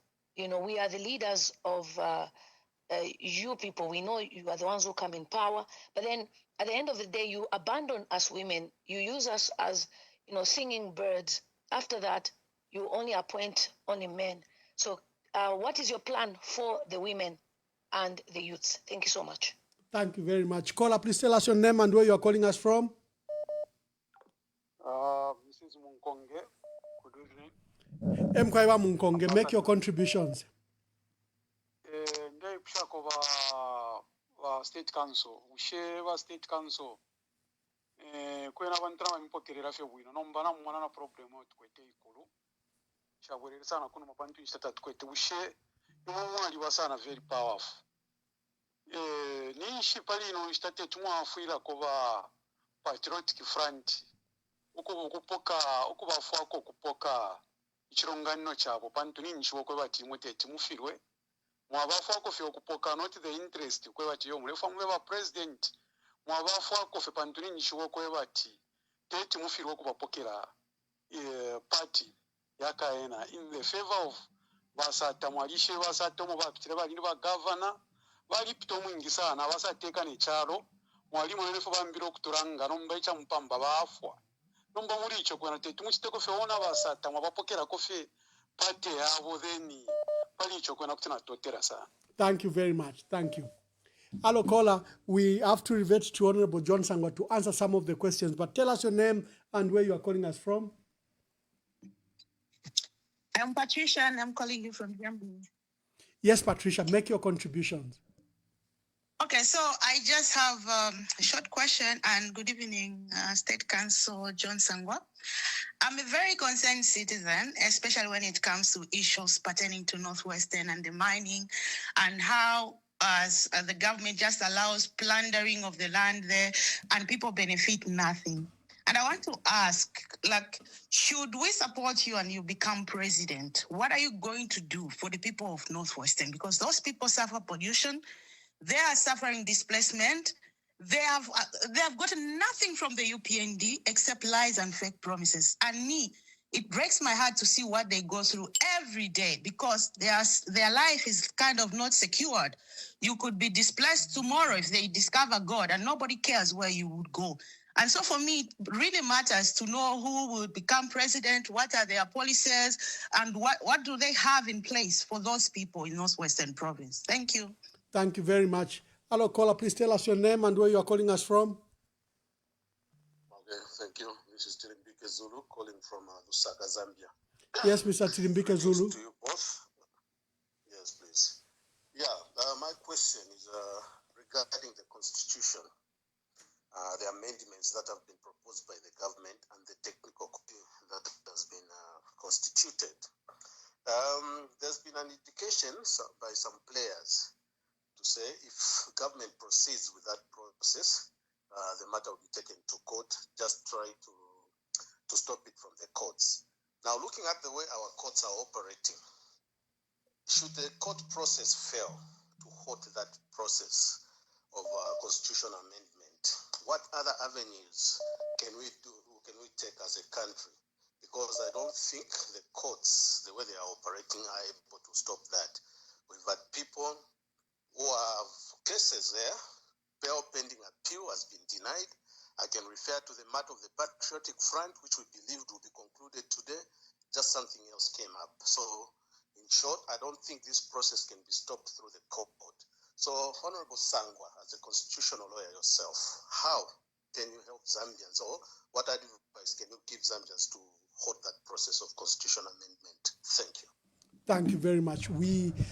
For all those calling, I think let's give Honorable John Sangwa space to answer some of your questions. Callers, you come in the second round. At least he has a few. Let's start with Professor Kasonso. He's asking pointed questions to you, and then let's take the other questions as they came. Yeah. He said a lot of things. By the way, when I was talking about Botswana, I meant the GDP per capita. Okay. Now, of course, we can go into a lengthy conversation, but this is not actually the forum to be able to do that. In the sense that what I was pointing out was just to illustrate the point. These are technical issues that have to be discussed, and what I was trying to demonstrate that the GDP per capita of Botswana is far much higher than that of Zambia. And yet, if I may just give the numbers, in 1964, the GDP per capita of Zambia was about $235. That of Botswana at independence in 66, it was $85. Now, if we consider the buying power of the dollar between 1964 and to date, the buying power of $1 in 64 is equivalent to $10. So effectively, the GDP of Zambia in today's terms would be around 2,300. That of Botswana would be around $850 in today's terms. But the reality is that of Botswana is well in excess of $7,000, whereas Zambia is around 1,300. So in terms of GDP, Botswana has surpassed us. Okay, that is the point I wanted to make. I wanted to find a simpler way of demonstrating that. I can't explain how. Okay, I can only guess. I mean, at the end of the day, it's up to the appointing authority to decide who should be on the technical committee and who should not be on that committee. I've had my own way of contributing to the constitution making process, and I've taken some of the cases to court, and some of the cases have actually led to the amendment of the constitution. Some of the issues we argued in court have ended up being incorporated in the especially in terms of the constitution as amended in 2016. For instance, one of the things that is very elaborate in the 2016 amendment is this provision about the presidential immunity. All those provisions under the Constitution emanated from the case that we did on behalf of President Chiluba. Now, because he didn't have the protections that is currently in the law, and we argued that he needed to be heard. Now, because of the way he was treated, and everybody realized that the system was not fair to him, that is why there is such a robust procedure in the Constitution on the removal of the president's immunity. But I can't explain. It's a complex process, because whenever somebody has a decision to make in terms of the composition of the of the technical committee, they are driven by their own interest, and invariably, whoever determines the composition of the technical committee has an agenda. That composition is never interest-free, including the one that we were told yesterday. One may ask, how was that composition arrived at? Okay, so you can't explain. Maybe only the appointing authority will be able to explain. Now, I don't know Professor Kasonso that well. I've met, I'm not good with names, but I'm good with faces. I have no recollection. Now, these are the challenges that I've stood for. I don't know how much he knows about me. I've never interacted with him, and I don't have recollection of interacting with him to be able to know personal details about whether I speak a Zambian language or I do not. Okay. Now, these are the problems that we are dealing with. Ambassador, this is one of the things that I've raised in point number 3. We are to talk about national unity. We need to be ready to rise above tribe, region, party, and stand together as one people. There is one thing that I do not subscribe to, that is tribalism. Ambassador, I think you and I have known each other for many, many years. Not once have we had a chance to begin to talk about what tribe is and what tribe is not. Okay? Because for me, I am actually one of the things that actually shocks me in this particular environment, which I cannot really understand, is the extent to which tribe has become such a prominent feature in our discourse. When I was growing up, I never knew tribe. And I was just explaining to somebody to say, when I was growing up, one of the things that my parents would tell me is that don't play around with that boy, or don't play with that boy. The only reason that they were referring to was maybe that boy, or he doesn't bath, or he has a foul language. It was always about character. It was never about tribe. And fortunately for me, I grew up in that environment where tribe was never an issue, and I've never taken that to be an issue. And what is surprising for me is, and that is why I've raised in point number 3, we need to be united. Okay? The problem is that tribe has become an issue. We've become so divided, so polarized on tribal lines. That is a very dangerous recipe. A country that is not united cannot prosper, cannot develop. Okay? And one of the things that I've heard, for example, people have argued to say, yes, it is okay. For example, they're talking about tribalism today because it was practiced by President Lungu. Whether it is by President Lungu or whoever it is too wrong. Okay? It is too wrong. We are one Zambia, one nation. Yes, there have been arguments to say, well, certain people were marginalized, certain tribes were marginalized. Yes, there is still a procedure on how to address that. First of all, that issue has to be based on data. It has to be based on data to be able to justify that. And the Constitution in Article 20 allows for that. It is called affirmative action. Okay, when you realize, for example, that a certain region has been marginalized, government has to be transparent about it to make sure that the situation is addressed in that particular area. What I fail to understand is the extent to which one's tribe has become a ticket to social mobility. One's tribe has become the ticket to determine whether you get a job or not. That is not the way we have to develop this country. And that is one of the questions that I have asked. Are we ready to rise above that? Okay? Are we ready to rise above that? That is very important. Professor talked about President Chiluba. We can differ as to what it is, whether privatization was a success or failure. But of course, hindsight is always perfect. But one of the things that we have to acknowledge is that the rest of the world used Zambia's privatization exercise as basically as an experiment. Now, this was the first country in English-speaking countries, amongst the English African-speaking countries, to go through this process. So obviously, it was the people are going through uncharted waters. So we can debate on that, whether what they did was right, was wrong, and so forth. But at the end of the day, we are suffering the of course, effects of that particular outcome.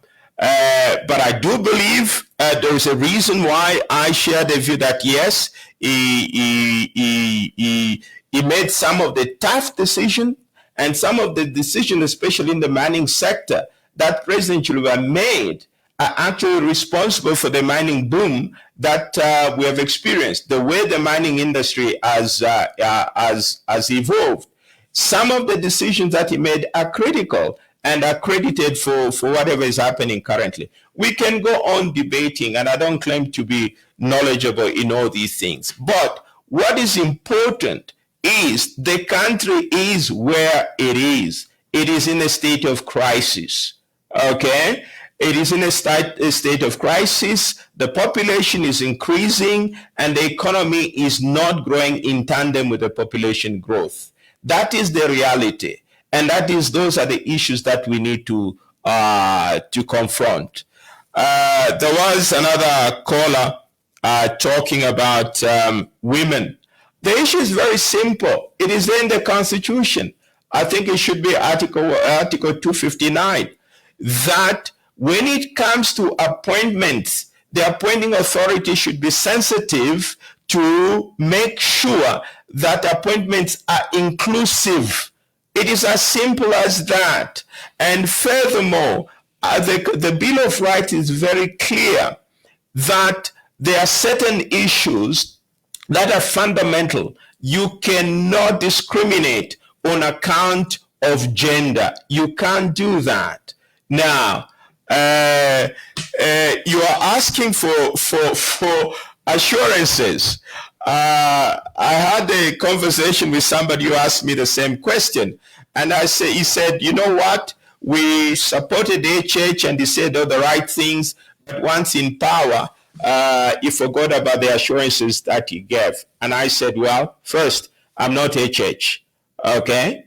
Number two, and you wanted some assurances for me. And I simply said, you have to look at my track record in the last 30 years. If my track record in the last 30 years does not give you comfort that I'll keep my word, then there are no words that I can give you that will give you comfort. Okay? And that is why I'm talking about having my life should be able to speak for itself. It should be able to give you comfort. If it can't, then obviously I'm not the right person. Then there is a problem in that regard. Because I do believe words are very cheap. People can say whatever they want to say. Minerals, Ambassador, I think you remember you and I previously spoke about this.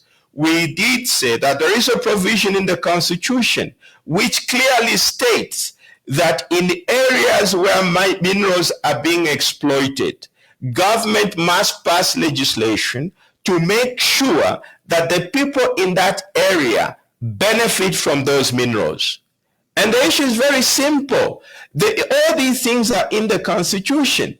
All what is required is for government to pass that legislation. For example, for the people of Northwestern Province, what is required is for the government to pass a law to make sure that the wealth that is being generated in that province, a portion of it remains in that province.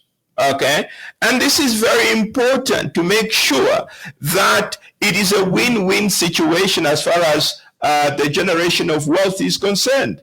You know, and at the end of the day, we all know that at some point copper will finish, and the people that will be impacted, like it is happening in Kabwe with the situation of lead, is the residents of Kabwe. What have they benefited? Nothing. Okay, but laws are there, and that is what I am saying. Are we ready to stand to make sure that we live true to the ideals contained in the Constitution? Because all these things are there, but unfortunately, there is no political will to implement these issues. Okay, Thank you, the answers are there. Yeah, let me take the last set of calls. Callers, you can call. I'll be taking the last set of calls, and then we can close. Hello, caller. Please tell us your name and where you are calling us from. Good evening, Ambassador John Babo, Kunoku, Italy. Thank you, John. Please make your contributions. Yes, I have two questions for Avocado John Sangwa SC. Avocado, if you are kuno lawyer at Avocado. But before, I'm very happy that he has used, I don't know if it's 12 letters in his phrase, you know, like ready to serve. It's just 12 letters without making a whole like backlog of promises and stuff. And I hope that with people like him, our people also can understand that it's about serving the people, just like the Chinese system work. Because our people think if somebody becomes rich in our country, then they can lead people, which is very wrong. Like the Chinese system is like political authority overrides individual capital, and individual capitalism is forbidden for people who serve in the government.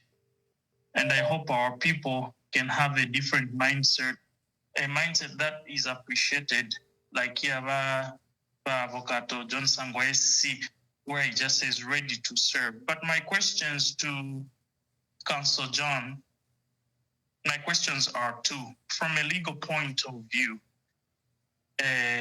is the executive, these three arms of government we have, according to a Western democracy style to compare, is the executive allowed from a political level to interfere in another political party internal affairs? Like if Chitika, where the PF, Vachavingavo, Eva Kwata, Kudaku Register of Societies, Eva Vokwas va President va the PF. According to convention, Tobacco Nkana, but it's the breach constitution ya Patriotic Front. From a legal point of view, according to the Zambian constitution, is this right, and what can be done to help solve this situation? Because I'm sure the executive is involved. And then my other question is the presidency allowed to fire judges? Just like, I don't know if constitution Yesu, from a legal point of view, it allows to politicize the judiciary. For example, I'm a lawyer, lawyers and I'm a judges who have been appointed by the executive to be fired just like that.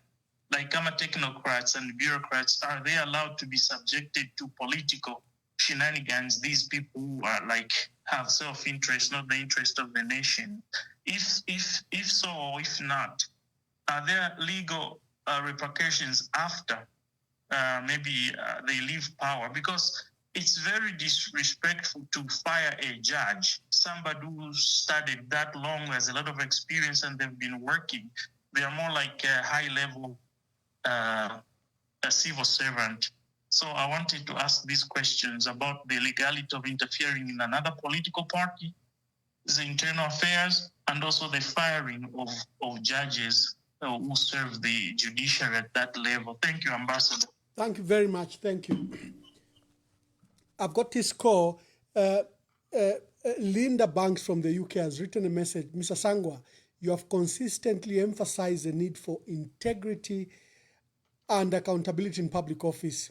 In your view, how important is a mandatory declaration of assets by public officials, including strengthening transparent governance in Zambia? And what measures would you propose to ensure this practice is just not symbolic, but effectively reinforced? Let me take this call. I have two people waiting, but hello, my dear sister. Please tell us your name and where you are calling us from.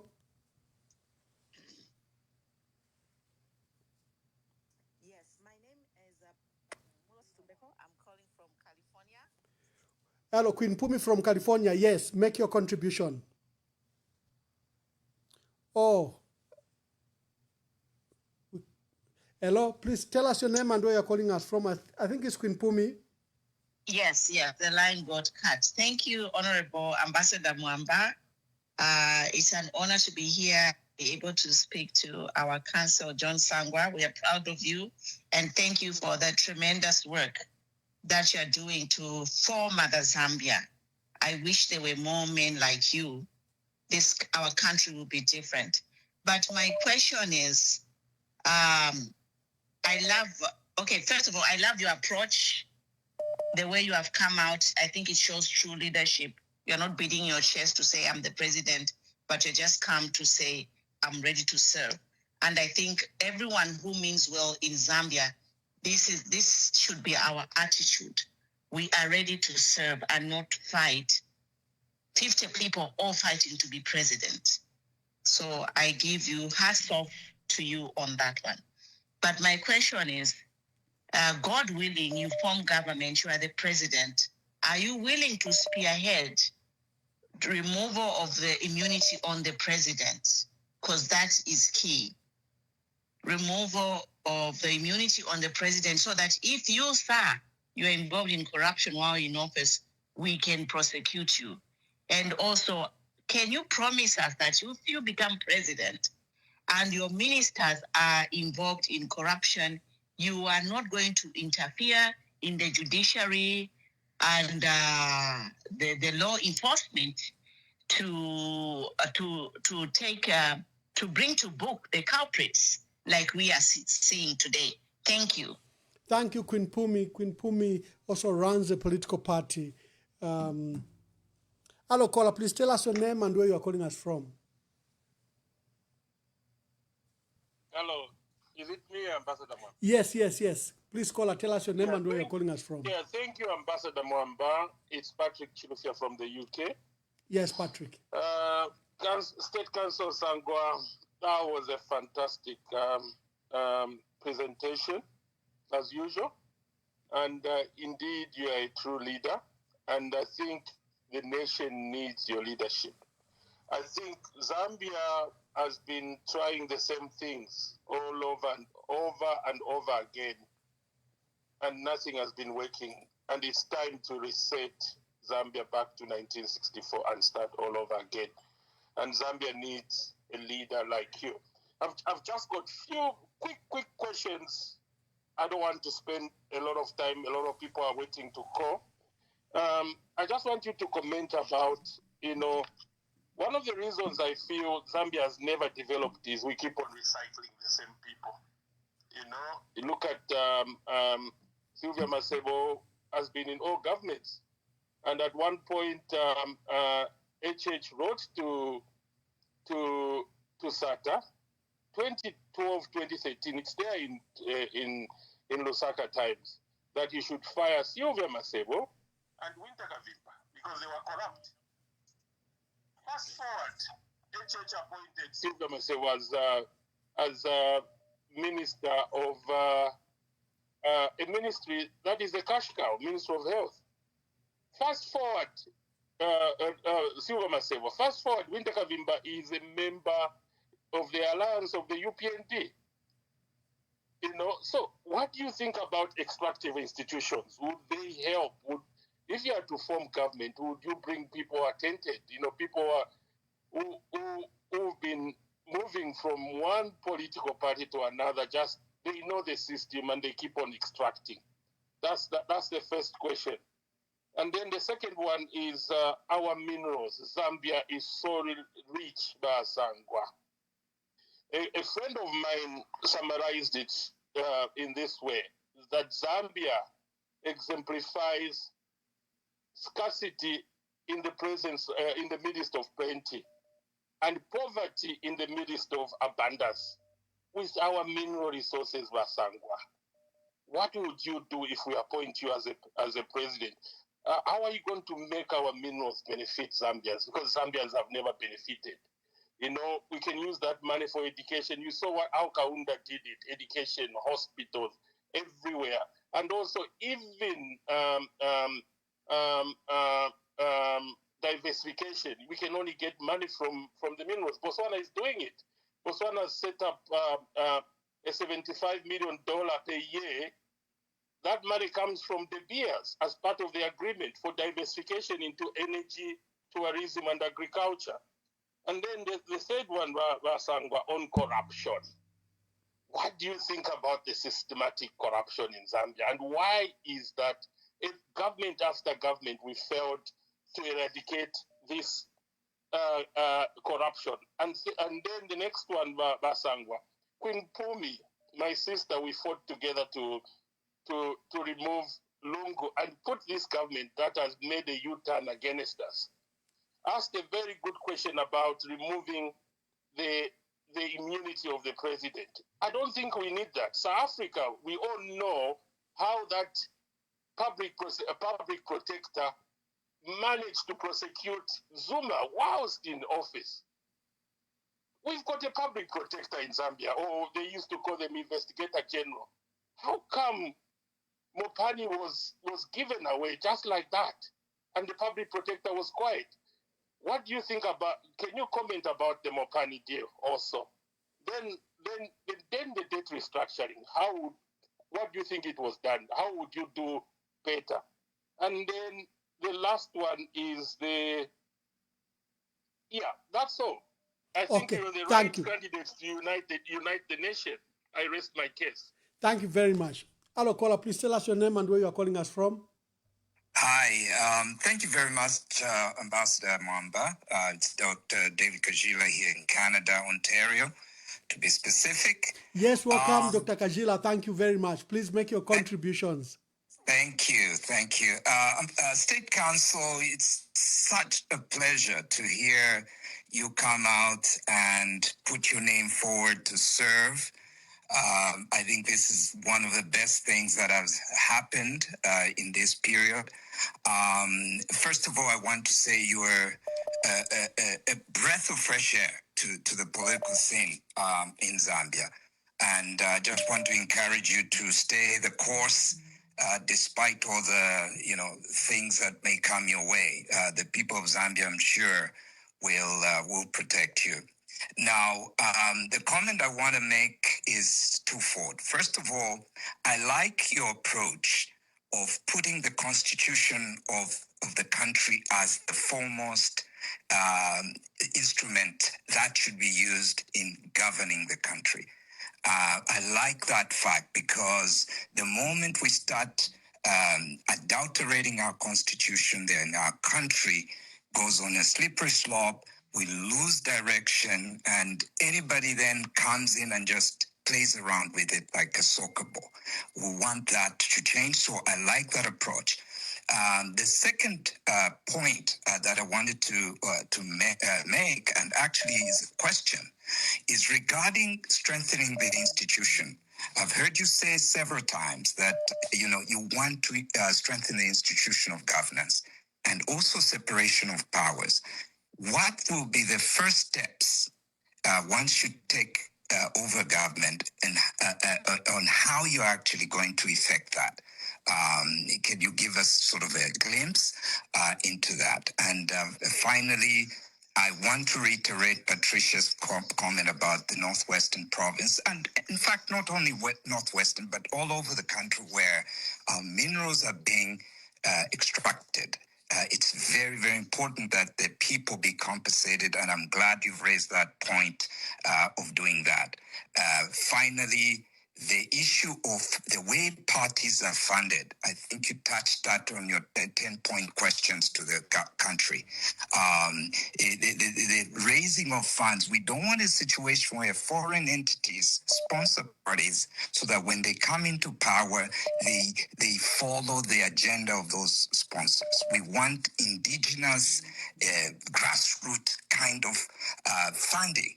And so, can you, when you get into power, push for the law for declaration of where the sources of sponsorship are coming from? Thank you very much for your attention, and I look forward to hearing from you. Thank you. There are so many calls. Colleagues, I'm only going to take the last 4 calls to allow Mr. Sangwa to answer, then we wind up. I know everyone wants to interact with him. Hello, caller, please tell us your name and where you're calling us from. Yeah, I'll remain anonymous. Anonymous, make your contributions. I have only 2 questions for State Council John Sangwa. John Sangwa, na konkan maling ma program yanu yonse wa John Sangwa makamba timuntu anesowera kuri constitution ya Zambia, that person cannot be your friend. So question ya meni nayo, abantu wasowera kuri constitution ya Zambia, you are quiet all this while. That's the first question. Second question, wa John Sangwa. Nanga chamene chichitika ku constitution court, chamene sofuna kusainira pali consent judgment ya wa PF ni chani. Ero ngati mankala wa president ya abantu wasowera ku constitution ya Zambia. Chamene muuza ma Zambian, chamene mzaka chitana abantu once you are elected as a president. Nichani, because you have my support, I want you to become a Zambian president. So, nifuna ma promises yaza chukapaka mwapano kuli bantu wasowera constitution ya Zambia. Now a consent judgment, yawa PF and you're taking 5 minutes. When the for signature, ya 10 seconds. Why chankara nchincho vuta kwenda for signature oti basaine baje judge when you became a president? What are you going to do with this type of judges we have in Zambia? I submit, sir. Yes, caller, please tell us your name and where you are calling us from. Good evening, Ambassador. Good evening. I'll remain anonymous, Ambassador. I wanted to ask State Council John Sangwa, because he said that he's articulating the issues very well. We are happy here. But I wanted to find out also from him, since he said he's ready to save the people of Zambia. Like he's given now a chance by the ruling party, that is Hakainde Hichilema, invites him to work together. Is he ready to work with the ruling party, like in 2026? Can he join them? Okay, that's my question I wanted to ask, Ambassador. Thank you. Oh, wonderful. Thank you very much. Yeah, like I said, let me just take the last 2 calls so that we allow Mr. Sangwa. I know there are so many calls, Mr. Sangwa, so many calls, but time restraint, there's a team that is working on the ground. We have to give them. Hello, caller, please tell us your name and where you're calling us from. Yeah, I would prefer to be anonymous. Yes, anonymous. Ambassador, thank you for giving me an opportunity and the chance to speak on this program. Yeah, I'm also privileged to say thank you to State Council. Hold on. Proceed, please proceed. Yes. Basically, my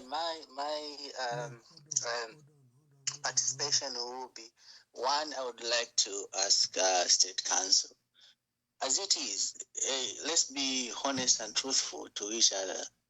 Zambians right now, we know for sure that the biggest and the prevailing biggest opposition party is PF. PF has never been broken before, and it still remains the biggest opposition party right now.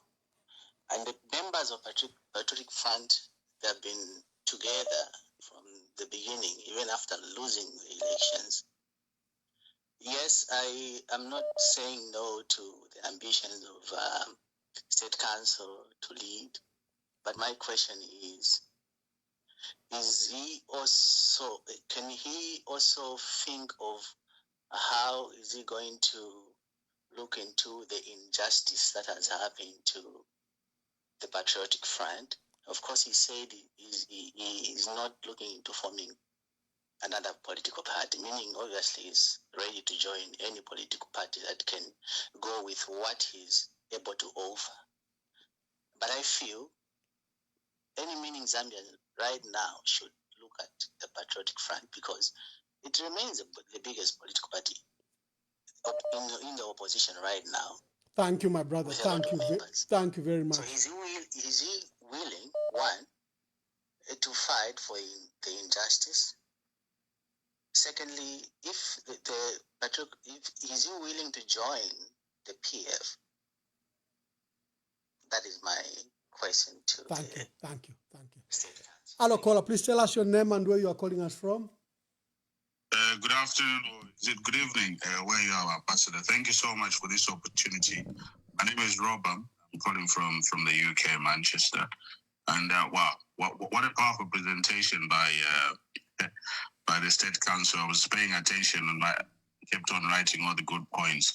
I think one thing that I just wanted to just comment was on the issue of the GDP, when the professor called and he was trying to differ in terms of the data there. GDP, it's very difficult because it depends on where you get your information as well. There's a lot of technical limitations. So the State Council was correct, and I wouldn't say Dr. So-and-so was incorrect. So it depends where you get that information. And that's why I think the State Council dealt with that one very clever, but not going in detail. But what I just wanted to say is thank you for the message of hope for the Zambians. And your consistency in delivering the message. I thought the message was going to change, but you've shown the Zambian that there's a new hope for the second independence, and your message of I've not heard you say I at any point, and you keep on saying we, and this is what we need for the second independence, as they're calling it, the renewal of our country. We need all to move together, and we all need to realize that our country needs resuscitating because of the state where we are.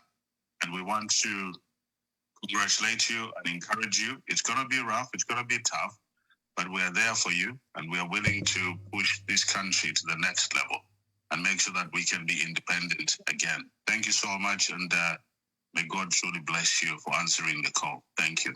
Thank you very much. This is our last caller. Caller, please tell us your name and where you are calling us from. Hello, Mr. Mwamba, Ambassador. Yes, good evening. You are our last caller. Tell us where you are calling us from. Okay, I'm calling right from, I call me anonymous. I'm calling right from Zambia. All right. Now, let me just pass thanks to you, Councils Sangwa, for the 10-point plan. It looks very promising, and you floated it on social media. Yes, it's bound to bring so much hope. It brings so much hope, especially to me. Now, have you floated this idea to other leaders? Because this is social media, and for sure we need to come together where you pitch that new tent, where we erect it together and say map the way forward. Have you floated it to other would-be leaders, really, so that you have something up your sleeve? Or, I mean, people like Makebi Zulu, they haven't yet come out. We see people floating them as leaders of some party or in a way, because we need to move forward. It looks like PF cannot really do much with the time that is remaining. I mean, the name PF. We surely should pitch a new tent, like you have suggested, that can be the only way forward. Please, is there any way to look forward for some kind of meeting where we deliberate the way forward? I rest. State Council, let's begin to wind up. clearly, Yes.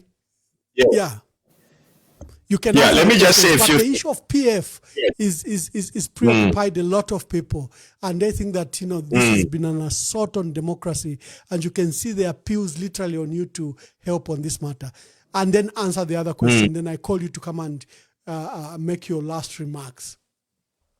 Yeah, there are several issues, but what we are experiencing, and this is what one of the issues I raised, that one of the keys to our survival as a country is to strengthen institutions.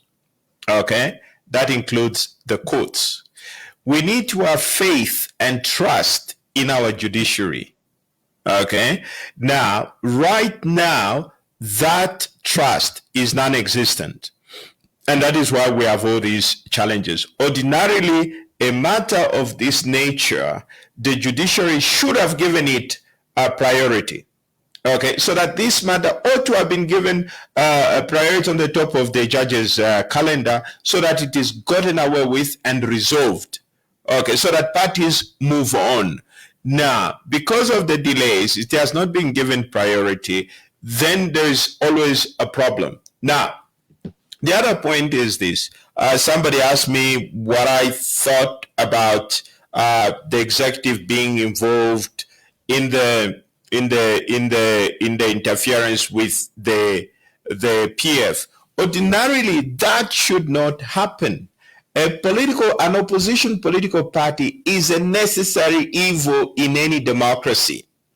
Okay? And when you are president, you need a strong opposition. Okay, to help you, to check on you. You need another voice to be able to push back, because there are always excesses. There's always a temptation to exceed the parameters. That is why you need a strong opposition to be able to push back so that the system works as it is intended. It is rather unfortunate that there are indications that the executive branch of government has a hand in this particular process, which is very bad, and it shouldn't happen. It should never have happened in the first place. So the answer to all these things that we're talking about, it is about strengthening institutions. The institutions should remain strong, irrespective of who is president. And that is very, very important. We need to have faith in our institutions. So the other point raised was, in this particular case, to do with the PF, they already have lawyers, but if I'm asked to be of assistance, I'm available to try and help wherever I can, because I believe that a strong opposition party is important for the functioning of our constitutional order. Our constitution is structured on the assumption that there will be opposition political parties. And I think another caller asked to say, well, what am I doing about all these things when these wrong things are happening? In the past, I think 1 month, we have filed about 3 or 4 petitions before the Constitutional Court. And one of the issues that we have raised is the need to enact a Political Parties Act. Now, the problems in PF are directly linked to the absence of a Political Parties Act. Now, ordinarily, political parties should not be controlled by the Registrar of Societies. That particular piece of legislation was never intended to regulate political parties. Now, as you know, the Registrar is under the Ministry of Home Affairs and ultimately is accountable, responsible to the Minister of Home Affairs.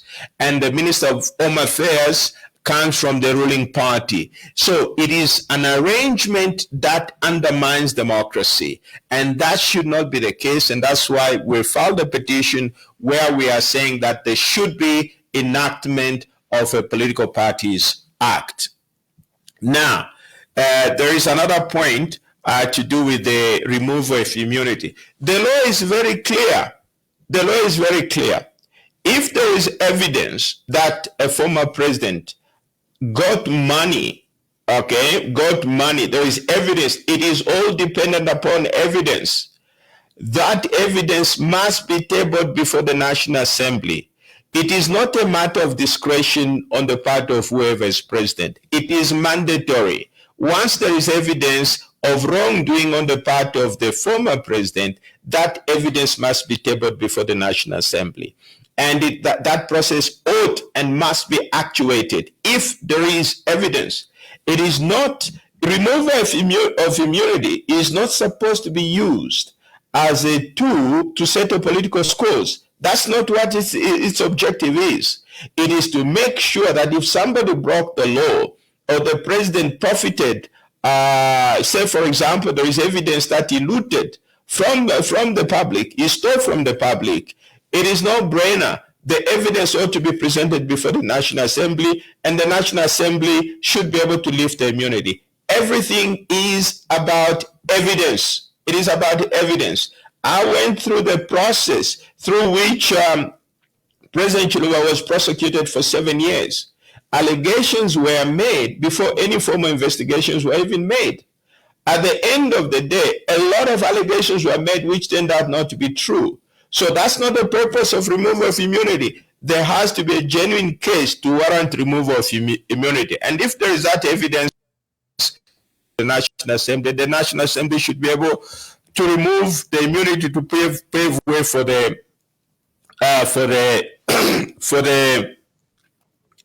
prosecution of the former president. Now, there is this thing about, I think somebody asked about the minerals. I mean, it's very simple. The issue is very simple. Government's responsibility, every primary responsibility is to its people. Okay? Now, all what we have to ensure, we have the resources in the country. Those resources have to benefit the Zambian people. Full stop. Okay? There has to be a system where the people, and in any case, it's not even a matter of debate. It is in the Constitution. The people must see the benefits. So the first thing that must be done is to pass the law so that people see the benefits of the wealth that is being generated in their province or district. It is a matter of law. Now, one other thing, if the government does not take responsibility for its people, then who's going to care for its people? Okay? Now, government is elected. Those elected officials are elected by the people so that they can serve their interest. I'm a firm believer that whatever deals are made in relation to the minerals or to the natural resources, it has to be a win-win situation. The foreign investor benefits and the Zambian people benefits. If it's not a win-win situation, then that deal is not worth going into. Okay? So that is the way it's supposed to be. We must also remember that these assets will end at some point. Now, what happens if those resources expire and there is no transformation of those areas? What are you going to do? That is poverty that you're going to create. So it has to be an arrangement such that it benefits the country. Now, corruption is easy. Again, it comes down to strengthening institutions of government. That is what is required. Now, what has happened in the past is that institutions have been weakened. So one of the things that I raise in my 10 questions is that it is our primary obligation to make sure that we strengthen these institutions. That is very important. And that is why I keep hammering on the Constitution. Let's respect the Constitution. Let's respect the Constitution. And no foreign investor will ever trust a government that does not respect its own constitution. You have a problem there. And the Constitution is the foundation of who we are. It is the foundation of our republic.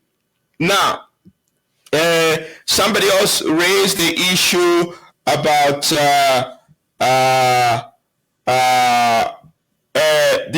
I think I've answered that. A declaration of asset is very simple. This issue was there during the time of Kaunda. They had something called the leadership code. It did not just require you as a public official to declare your assets. It also required your wife and children to be able to declare. If you give property to your children, you needed to declare that. So we already have an experience of that. What we need to do is to be able to dust up that and improve, update that particular system that is already there. It should be mandatory. Even if, let's say, there was no robust legal system, all leaders should, on their own, be able to declare their own assets, because the positions they occupy, it is a position of trust. And that trust begins by being transparent. Okay? So those are things that needs to be done. On the consent order, I've already addressed that. There are a lot of dynamics going on, but if my help is required, I'll be there to help. Somebody asked me, will I work with the current president? The answer is no, I wouldn't. Okay? I wouldn't, because it's very simple. We have differences in terms of values and principles, and therefore I'm looking to join hands with people that I share values and principles with. For that reason, I wouldn't. Okay, and the other point, of course, to note is political funding, political party funding. Ambassador, allow me to say this. The 10 points which I raised are very important. Allow me to explain this last point. Ambassador, I would like to be part of the process where Zambians fund that process. If funds are required for political campaigns, I would like to see a situation where Zambians put in money. Just to give you an example, now, the moment Zambians don't put in money, they don't own the outcome. Now, if I'm funded by foreign or by other people, right, my primary obligation will be to the people that funded me. And as the saying goes, he who pays the piper calls the tune. Now, it is important for Zambians, if it is part of the process whereby Zambians are not able to fund this, it is very unlikely that I'll be part of that process. And the reason is very simple. It's very simple. Right now, for example, I think you and I were talking about this thing. There are people that have approached me to say, oh, we are willing to fund and so forth. I have refused that funding. I've refused. But what I do expect is that the ordinary Zambians should be able to fund this particular exercise. And it's very simple.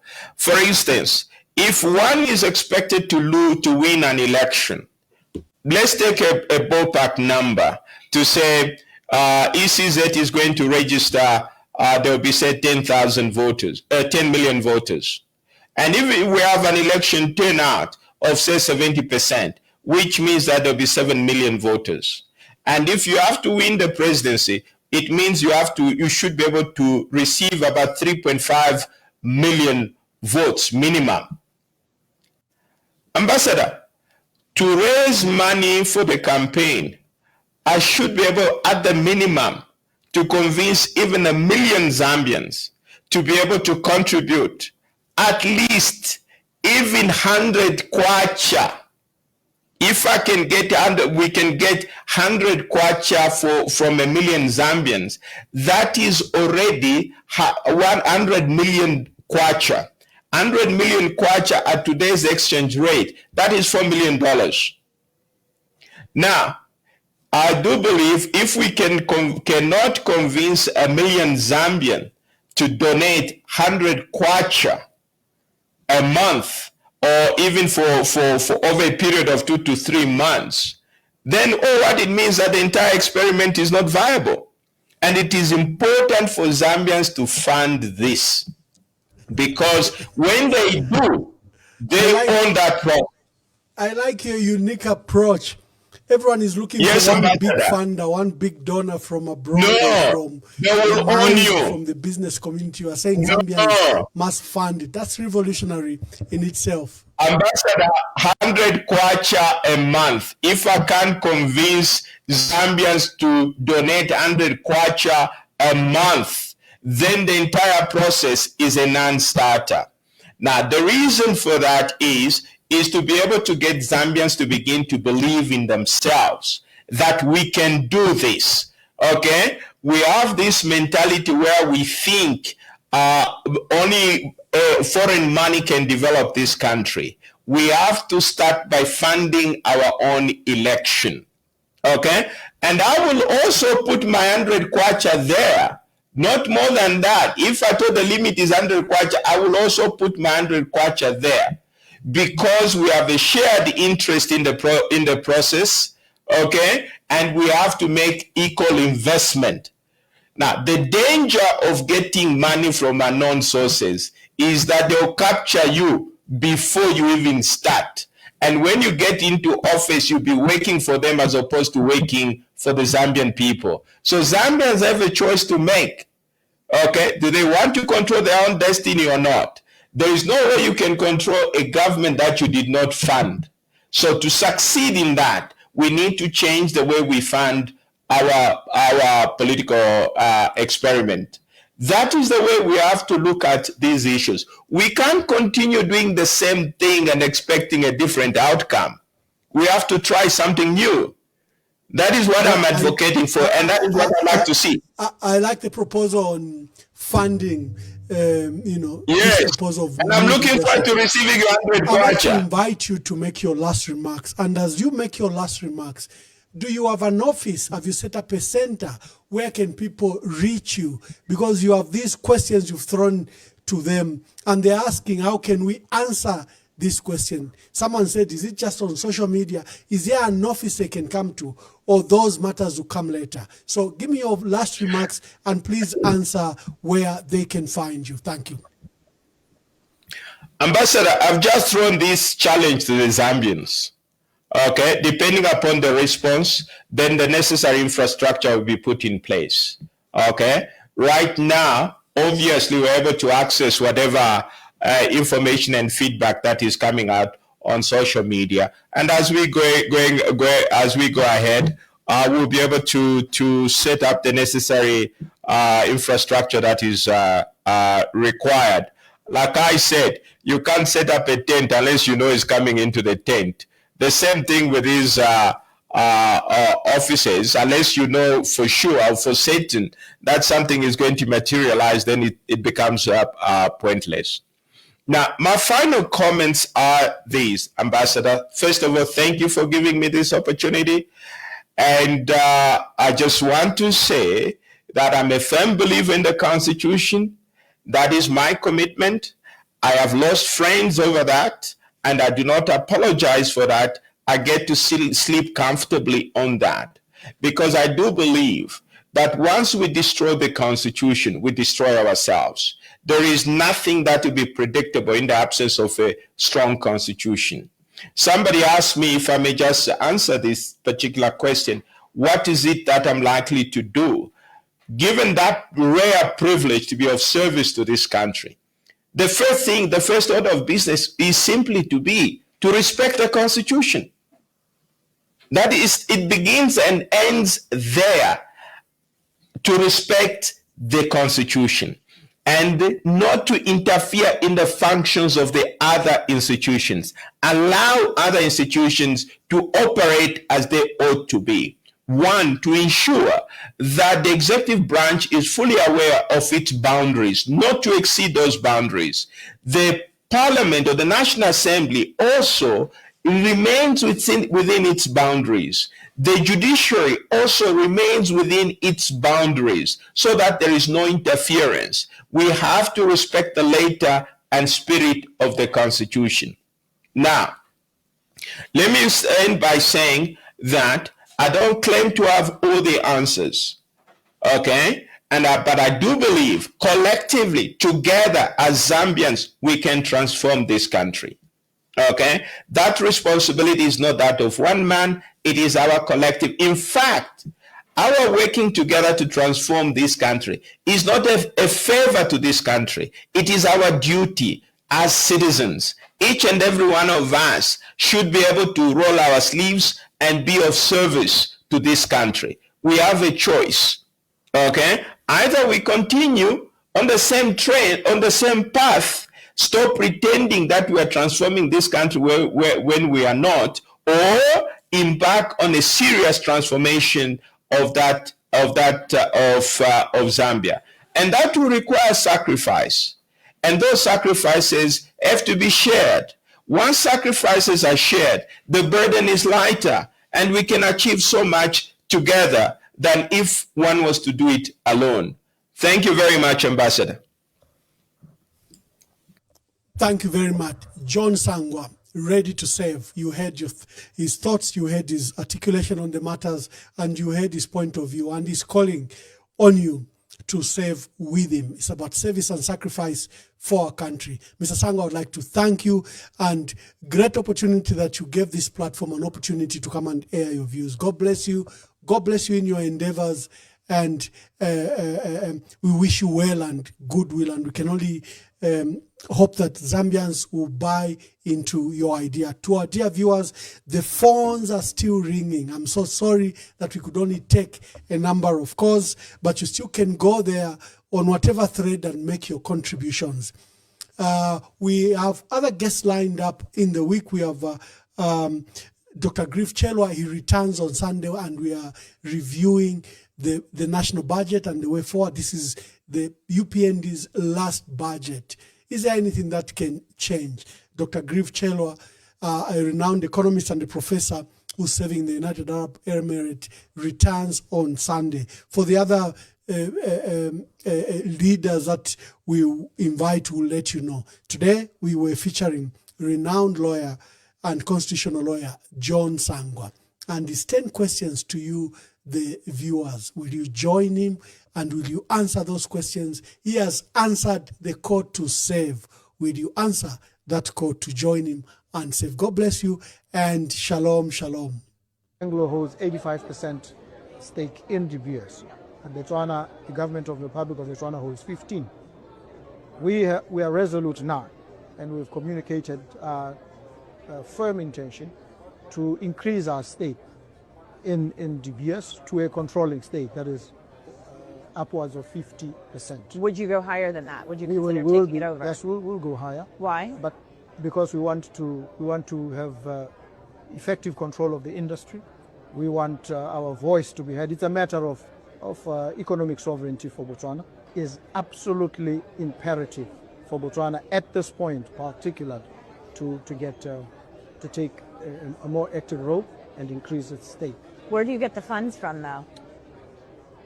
We have lined up a number of potential collaborators with us, if I may put it that way. We have targeted funders. We have parties. We have the Oman Sovereign Wealth Fund. We have others who are willing and ready to come on board with us. So we are more than ready with the transaction, and we've said the transaction must be concluded by end of October.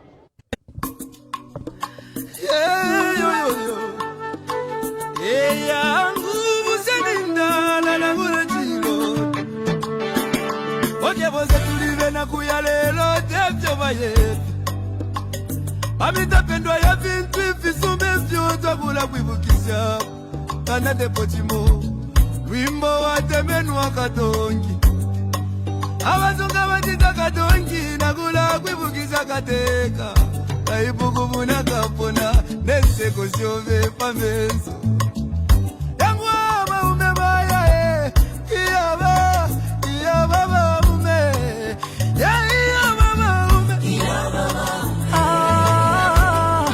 Kateka wawantu Twakulila Lelo twakulila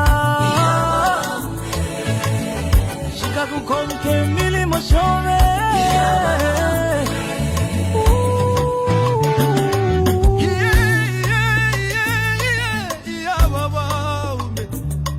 Ale pendo shile eti kume mopulo dolola vale lilo wingi iseko wingi mwakwete isaso wingi mwakwete mwaya mwende wino tata wesu katushi muchibotege wali bomba kale nomba mwatuja tuleli laki mupangana chiba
ukuchinjoluza kokumonevo busaka mama utituwala basiyani chakwa katuse